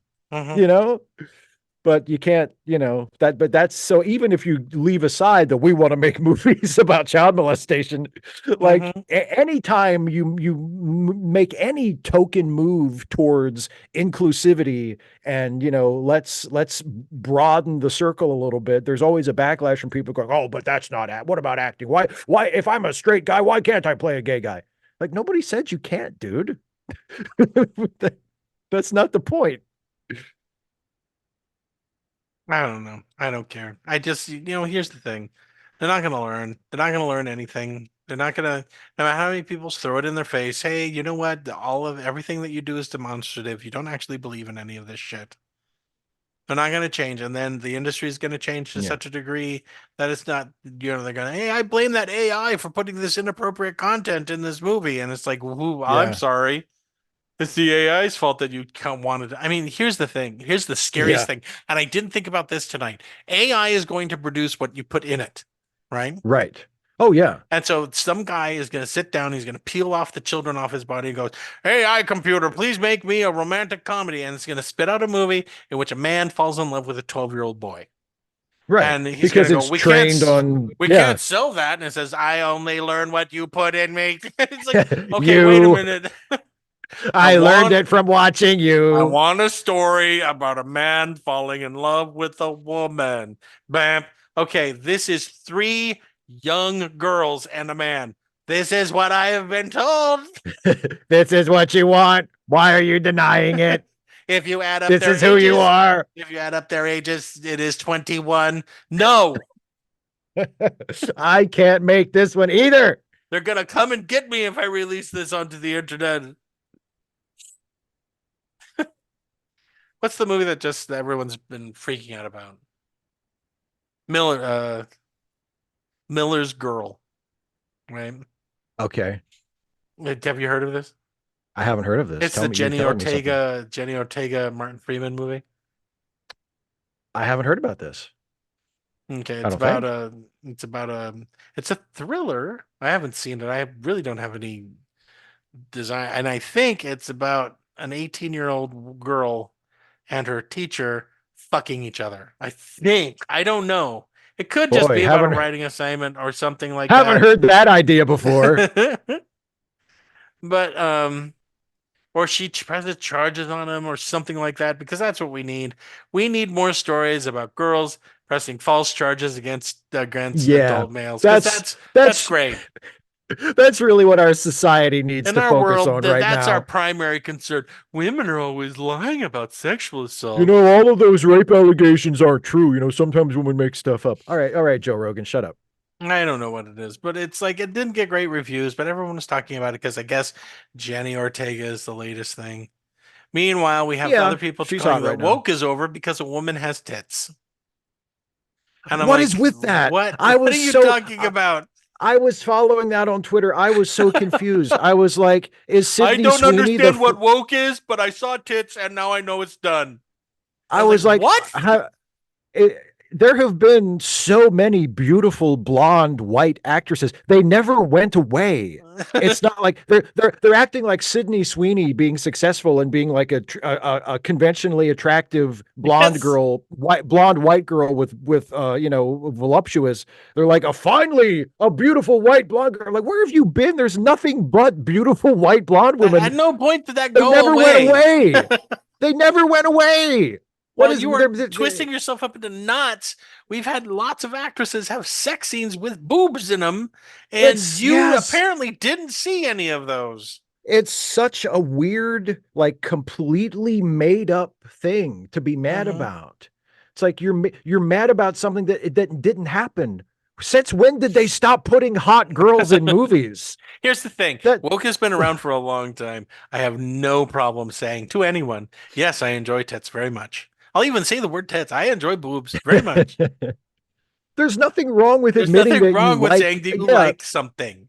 That you find something or someone attractive. It's just, don't be a fucking weirdo about it. Yeah, don't be a pervy weirdo. And yeah, don't like objectify people and get mad if like an actress you find attractive does something other than like a porno movie. Like, that's the thing that gets me is like, here's the difference. If a woman wants to show off her boobs or do whatever, that's her decision and she can do it. The difference is that you want to do that to every woman, everywhere. Yeah. You want to reduce them down to their boobs. And it's like, okay. It's like, well, if someone walks up to you and say, hi, what do you think of Congressman Benechek's position? Is she the one with the big boobs or is the yeah, it's exactly. It's like, go drown yourself in a river, okay? Yeah, Can exactly. You go do that, please? You're not someone I need to talk to ever again. Thanks for letting me know. Yeah. The first thing that comes out of your mouth is what the woman's boobs look like. She the one with the big tits or the little tits? Okay, we're done. But like, well, and it goes the opposite way too, because they have this very rigid, like, concept of masculinity that they won't tolerate any deviation from either. No. Like, speaking about the Oscars, I did see this bit because it was being shared all over like the video clip. There was a bit on the Oscars where John Cena presented the award for best costume design, and he did it naked. And it was like a joke, like, costume design, and he doesn't have any clothes, right? Yeah. So John Cena walks out. Yeah, exactly. So John Cena walks out and he's naked and he has like the card with the award in it, and he's holding that over his junk so you can't see his dick, you know. And he does his little speech like, you know, costume design is so important. I'm realizing how important it is right now. And it's like kind of a corny bit. It's whatever. a corny joke, yeah. But like, it's a joke, right? And most people thought it was funny and were sharing it around, but there were some of these, you know, like men's rights activist weirdos, some of these Jordan Peterson disciples who were like, you know, there's no such thing as strong men anymore. Like, we're just a joke to people. And, you know, I'm scared of my own nudity. Oh my God. Yeah. And I'm like, okay, first of all, John Cena he's like the Incredible Hulk, right? He's like he's a jacked up monster. And he's standing there completely naked so you can see what a jacked up monster he is. And I'm like, okay, so apparently your concept of a strong man is you can't ever make fun of yourself for any reason, even if it's, you know, your idea and you're super important. Like, yeah, and even if you're a jacked up monster like John Cena, if you allow yourself to look foolish, if you allow yourself to be the butt of a joke or to make fun of yourself in any way, like, that's unacceptable. And I'm like, that doesn't sound very strong to me. No, it sounds like you're terrified. It sounds like the weakest attitude you could possibly have. Or like, no, you must never make fun of me, and we must never make fun of ourselves because we're strong. Oh, what doesn't make any sense to me at all. Like, if you're strong, it's like, you know, the old saying of like the real tough guys never tell you how tough they are because they don't need to. It speaks for itself. They don't worry Yeah. about if you're really a badass, you probably don't even think about it. It It's never called occurs to being you. confident. You never think about it. That's what being confident is. Mm-hmm. You're not constantly thinking about it and trying to think of And being ways to worried about project it to it. people. Yeah. Yeah. You just are who you are, and it speaks for itself. And if you're constantly like in your head about like, oh, I can't afford to be looking foolish. I can't let people think I'm weak. Well, guess what, dude? You're weak. That's what you are, because that's what weak Mm-hmm. people do. They're constantly terrified of how other people are going to think of them or how other people are going to react to them. And they have this, Mm-hmm. this act of being a badass or being a tough guy or being a strong guy or whatever that they're trying to push on people that isn't true. And that's, where the insecurity comes from. But so it's the same thing, like whether it's women, can only be sexy or men can only be like silent brutes, I guess, with Mm-hmm. no sense of humor, like it works on men and women, and it's Mm-hmm. bullshit either way. Yep. I mean, if you want to look at it, there's nothing but insecurity on their side. That's nothing but Yeah. insecurity on their side. Anything that anyone does that's the least amount brave, the least amount, you know, um, uh, sympathetic or empathetic or anything Yeah. like that, it's a threat to them. They want to prove, hello, I am someone. Here's the thing. I have seen every single fucking person on YouTube and on the internet stand up and say, I'm a real man. This is how real man is. And I look at each and every one of them and said, dude, I could snap you over my leg like a Yeah. stick.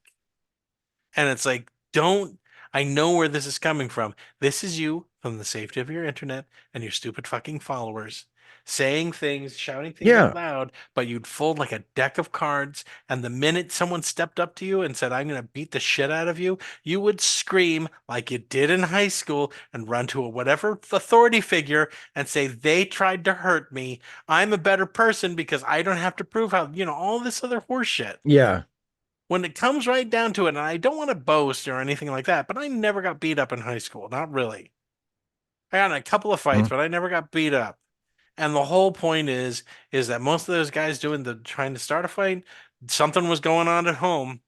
So there's something Sure. going on somewhere else. And every time I see all of these people talking, there's something going on somewhere else.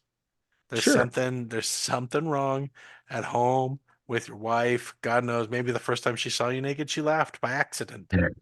Maybe that's it. I don't know. And you know Yeah. what? I don't give a shit. But stop making your problems my problems. Okay? Exactly.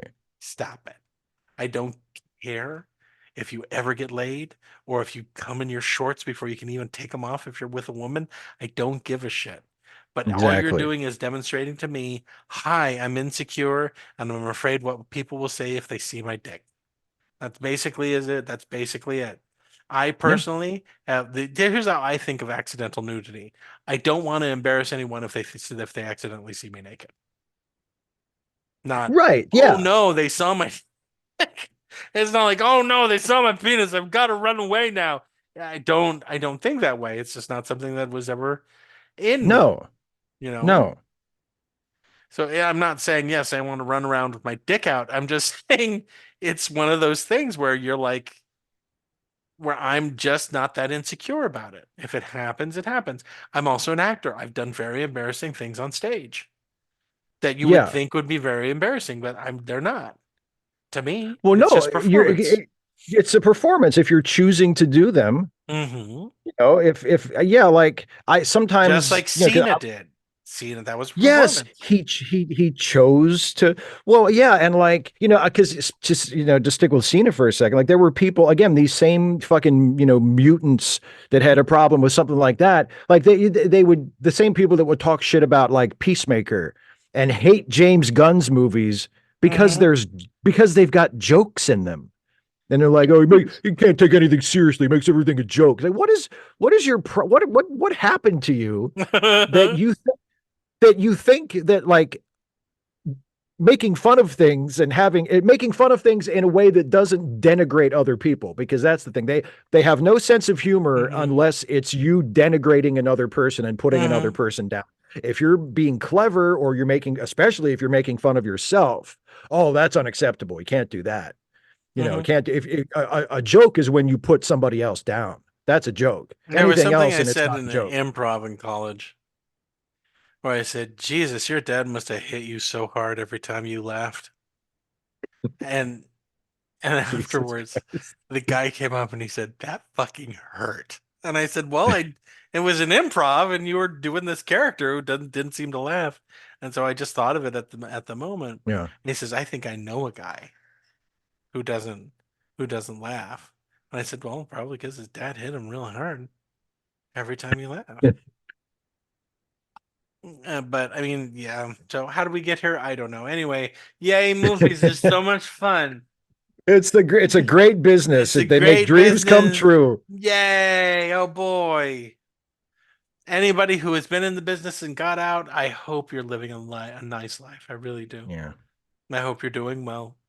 And if you're still in the business and you've made enough money to keep all those fucks away from you, congratulations. I'm Yeah. glad you got them. But if you're one of the ones that jumped into the goddamn cesspool and started swimming around and said, "Oh, look at this poop. This is my best friend," and you're swimming with the rest of the scumbags, I hope you all goddamn die. Sorry, I just, if you showed up in Hollywood and went whoopee and you grabbed a boy in one arm and a girl in the other and you jumped into a goddamn pool full of cocaine and semen, fuck off. I hope you're dead. Finally, I'm home. And to that, congratulations, all the Academy Award winners this year. And don't forget, it's an honor just to be nominated. Thus ends my poison pen to the Academy. Buck off and die. We were better before you started. You didn't need to start this to be legitimate. You're never gonna be legitimate. I don't know why you had to start an award show for it. I guess because it makes all the pain go away when you hold that little gold statue, huh?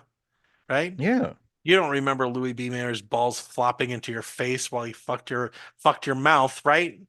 Right? That made it better. The little gold statue. Close your eyes and think of the Oscar. That's right. You didn't see one of the Warner brothers beating a young child to death.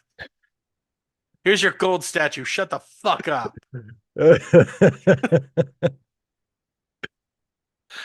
You're fairly certain that a producer once fed you human meat and you ate it anyway. You glorped And it the down. winner is And here's the winner. Shut your face or I'm going to kill you. You don't care what you were in or what you were nominated for. Congratulations.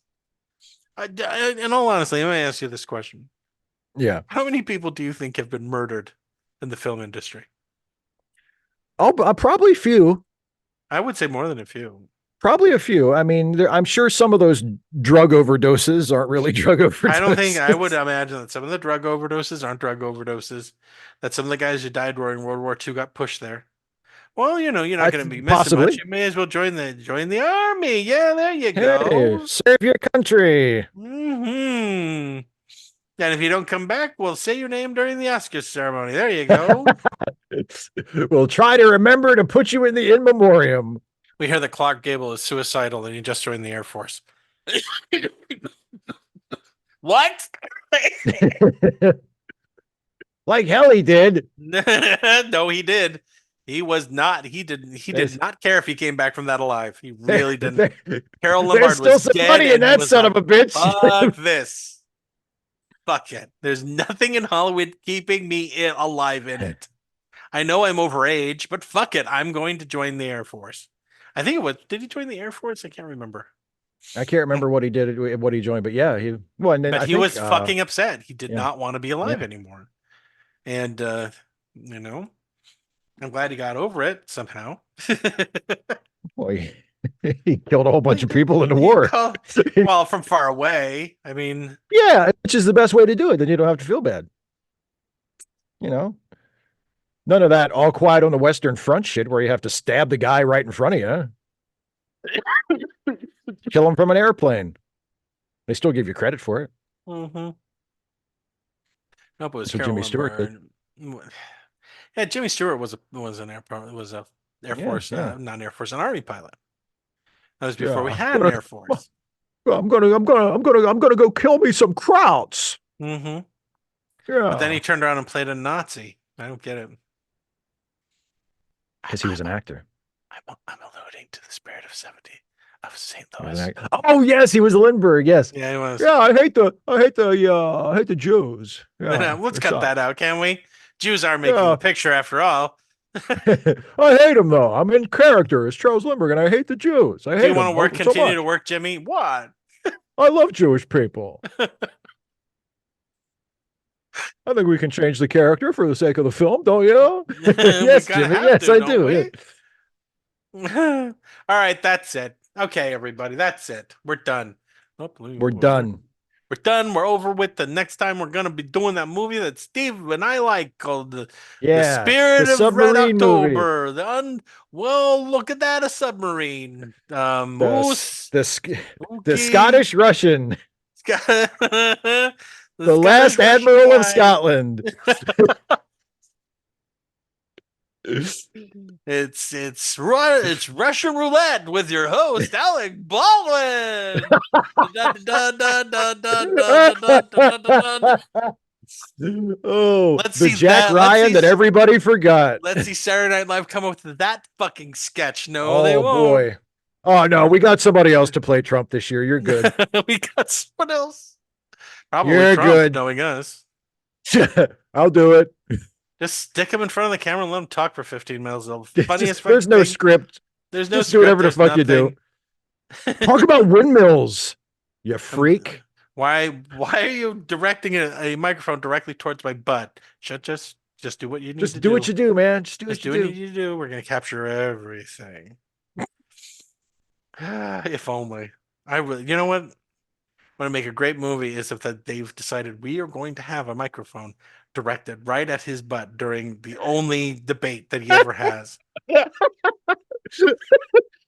I'm hearing something. There wouldn't be something that would be all constant through the whole thing. There it is. Oh my God, I had no idea it was this bad. Is this all he does? I've heard people say he smells like shit, but I thought it was like once in a while. It's like a diarrhea machine. The only thing he ate was he swallowed his gum by accident. This shouldn't be happening. It's been going on for an hour and a half. You're Satan talking in it. You will win. Oh no. This is bad, everybody. I think fire and brimstone's coming out of his diaper. What I want is the way, you know how he stands where he's kind of top heavy and leaning forward. Yeah, he kind of leans forward. I want the top half to just drop off. Like, he just falls in half. Like a ninja cut him with a sword, and then there was like the delayed reaction. The demons are running out, going, "Oh no, freedom! Terrible, terrible freedom!" The sun, it hurts us. And then Biden standing over there, going, "I told you, I wasn't kidding around." He's so goddamn senile. He's like, "Wow, look at that." He was bad news. He was bad news. I told you. Am I dreaming this? Is this a dream that I'm having? Listen up, folks. I'm siding with Jon Stewart. How in the fuck did we get here? What the fuck? Yeah, I know. But, at the same time, here we are. So which old man you got? Which old man is going to get us all killed? It's the hateful one or the forgetful, sleepy one? Who doesn't really, the forgetful, sleepy one, who doesn't, at least he doesn't seem to mean any harm. I mean, the other one definitely means harm. This one is like, sleepy one's not going to hurt me. The other one smells so bad, I don't want to get near him. I'm not going to let him hurt me. I'm staying way over here. If you're a Trump fan and you actually get to meet him and he's this weird guy who stands weird. Like he's a Frankenstein leaning up against something, and he smells like shit and bad cologne. And you're like, my God. And all you hear is I've devoted the last 10 years of my life to this man. He's who we're following. And I'm kind of like, yeah, since boomers seem to be supporting him more than any other group, this is the end stage for all the boomers, isn't it? Yep. They're gonna cling to their only savior who they identify with, and they're just gonna be like, yeah, here's our. They're gonna take as many of us out as they possibly can on the way. Mm-hmm. And don't get me wrong, I'm not a huge supporter of Biden, but if I had to choose, same here. Mm-hmm. There's a lot about Biden that I am not pleased with at all. But it's like, hey, he's going to be the guy. Let me put it this he's way. my guy. If I sit down at a table with Biden for 5 minutes over dinner, Yeah. after that 5 minutes, he will still be alive. I may be bored, depending on what he's talking about. If he's Sure. talking about cars, I might be a little bit interested. Or trains, definitely, because I know He likes loves trains. Yeah. That's right. I wouldn't make it 5 minutes with Trump before I cut his throat open with a butter Yeah. knife. Oh, exactly. They would have to pull you off of Trump after like the first thing he said. They'd be like, you We can't mother- even I was gonna- recognize him anymore, except for the burping and farting that's coming from his body. He died 5 minutes ago, but he's still farting. The thing about Biden is, and the Republicans, they do the same thing with Biden that they used to do with Obama, where they would just make up shit to be mad at him about. Sure. And, because like, I mean, like you just said, there's a lot of stuff that Biden has said or done that people I do mostly not on agree his with and side don't like, yeah. have a problem with. Yeah. But the Republicans don't care about any of that. They're like, look at all the ice cream he eats. Who eats ice cream? Like they've actually decided they don't like ice cream now because Joe Biden likes ice cream. They're willing to overlook the fact that they're the person they've endorsed for president eats nothing. Yeah. I mean, granted, they like the fact that he eats nothing but fast food. But Yeah. have Oh, they yeah, they seen love him eat the fast food? He's the one that had a knife and fork for pizza, you Yes. assholes. He had a knife and fork for fucking Kentucky Fried Chicken. I know he did. Like, what are you doing? It's like a chicken breast. What do you got a knife and fork for, you fucking maniac? And he's like holding in both fists, like, That's yeah, I'm right. about to dig into this single piece of Kentucky Fried Chicken with my knife and fork. What the fuck are you doing? Yeah. That's how he dies. He just chokes on a chicken bone. Chokes Just on a chicken sticks bone. right out of his neck. People are like, what are we It's going to like- do? It's in there sideways, like It's a in there cartoon. sideways, like a cartoon bone. I swallowed the KFC whole, and now, the ironic It's like, death. his aides are like, should we wait about 20 minutes and then call 911 just to I make hope it look happens good? on his fucking plane, and he opens the door to the plane, and he gets sucked out. He's choking and falling. The engine catches him on fire, so he's burning and falling and choking. I could live with that. And I hope he hits a body of water, skips across the top of it, lands in the sand, skids to a stop in front of a Klan rally, and they beat him to death because they don't know who he is.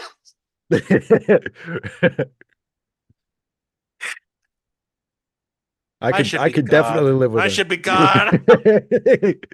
I could kill people with style. go, I know. I have boy. ideas. I could do it in a way that makes no mistake. God did this to Nobody's gonna think that was a natural disaster. I don't get it. He stepped up to talk, and then he exploded with bumblebees. He just said stayed alive for He 5 got- days while he got stung to death. Oh man, God fucks people up. He must have He pissed doesn't off mess around. somebody. Jesus. Yeah, that's my whole point. Is if I was God, I would dish out punishment so severe that one, no one would doubt that really pissed me off, and number Right. two, but no one would be able to go, well, that just happened because of whatever. Right. Right, exactly. It's not like he got struck by lightning. Okay, that just happens. Like, How did no, his this eyes never turn just into happens. testicles and then got attacked by an alligator on live TV? That didn't just happen. Those things just don't happen. He pissed off God. It was right after he said, "Let's kill all the women," and then so his eyes turned into testicles. That's no. Then That was a holy miracle. when the network couldn't turn off its cameras to stop filming it, that was a thing from God. Instead of, oh God, we'll claim this, we'll claim that, and then everything else is Satan. Everything else is Satan. Now we're talking about politics. I'm pissed off. This is a movie podcast. Oh boy, I can't wait till the movie's about this to come out. Oh man. Of course, we don't have any actors old enough to play the two characters, so we'll have to wait. We'll just have to wait a little while. We'll Wait till have- Tom we'll Hanks have- is more in range to play Biden. No, who guess he would play Biden, wouldn't he? I guess he I mean, would. yeah, wait till Tom Hanks is, mid 70s. Give him another Find 10 some- years. Find some poor chump to play Trump. Oh, Whoever it's God. gonna be. I don't know. Who alive now could play Trump? I don't know. Well, Brendan Gleeson played him in the TV movie. He wasn't bad. He wasn't bad. Yeah, he was all right. He Yeah, he was all bad. right. He wasn't perfect, but I mean, he's better He than played. I some. mean, he played him like a big dumb idiot. Yeah, well, like what that's else were you gonna do? he's like, he's like, I think I've found my way into this character. I'm gonna play him like a big dumb fucking idiot. And that's what he did, and he was good. What's the name of the guy? Oh God, I can't remember his name. He was in Fargo. One season of Fargo. He's been in a couple other things. He was in The Irishman. I can't remember his name now. I can't remember his name. I think he could probably play Trump. Okay, I'm not sure who you're thinking of. I don't either. I can picture him. I can see him in my head, but I don't know. Maybe me and you. You'll play Biden. I'll play Trump. How about that? Okay, I can do that. No, that'd be Sure, great. no joke. No We'll just joke. We'll make up stuff. We'll just make up stuff. We'll just do an improv show as Biden and Trump. An improv movie of Biden and Trump. We'll make up something completely fictional, like they run into each other after all this is over, and Biden's 90, and Trump can no longer walk from all the coke that he did when he was younger, and he's just got a kitty red what is it? Red wagon. What are they called? Oh God, flyers. Yeah, a little red wagon. Yeah, a flexible flyer. Yeah, that he's just squatting over all the time. He's got one of his sons is his shit attendant, and then and then someone beats him to death. I don't know. I mean, here's the. I would say one of his sons would beat him to death, but I don't think either one of them has enough self-respect to actually do that. Trump has made me do something that I thought I'd never do. Have fleeting respect for Mitt Romney. Oh yeah, that's hurt. I know. Happen? That's a weird place, right? It's a weird place to put me. Thanks, Trump. We're like, because he's like the one Republican of note who is every once in a while goes, I'm not so sure about this guy. And he's not even he's outright saying, no, we need to stop doing this. He's a bad man. He's a bad man that needs to be put down. Because what happened is, remember, before Trump got elected, there were a bunch of Republicans saying that. Mm-hmm. And then after he won, all of them, except Romney, flipped around and said, oh, yeah, Trump, all praise Trump. Trump is our guy. He's the best president ever. And Mitt Romney was like standing there all by himself all of a sudden going, weren't there a bunch of people here? With Liz Cheney. Him and Liz Cheney. Liz Cheney, right. And they fucking ran her out of the party. Oh, yeah. Oh, yeah, they did. And she's like, I agree. She's like, I agree with you assholes on everything except this asshole. Yep. And you're saying you're kicking me out? You don't see that he's scripting even us right now, actively? Right. He's hollowing this whole thing out for his own purposes. He's showing how empty we all are. No? Okay, well, bye. I guess I'm done. It'll make such a great movie, Steve. All right, that's it. Bye, everybody. Bye, everybody.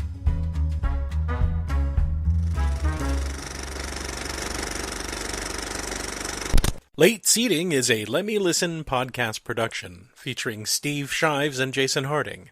Produced by Jason Harding. Theme music, Rollin' at 5, composed and performed by Kevin MacLeod. You can find more Let Me Listen podcast productions at our website at www.letmelistenpodcasts.com. You can also find us on Stitcher, iTunes, or just about anywhere you download podcasts. Late Seating is a listener-supported podcast. If you would like to support Late Seating or any of the other Let Me Listen productions for as little as $1 a month, please visit our Patreon page at www.patreon.com/LetMeListen. And thanks for listening.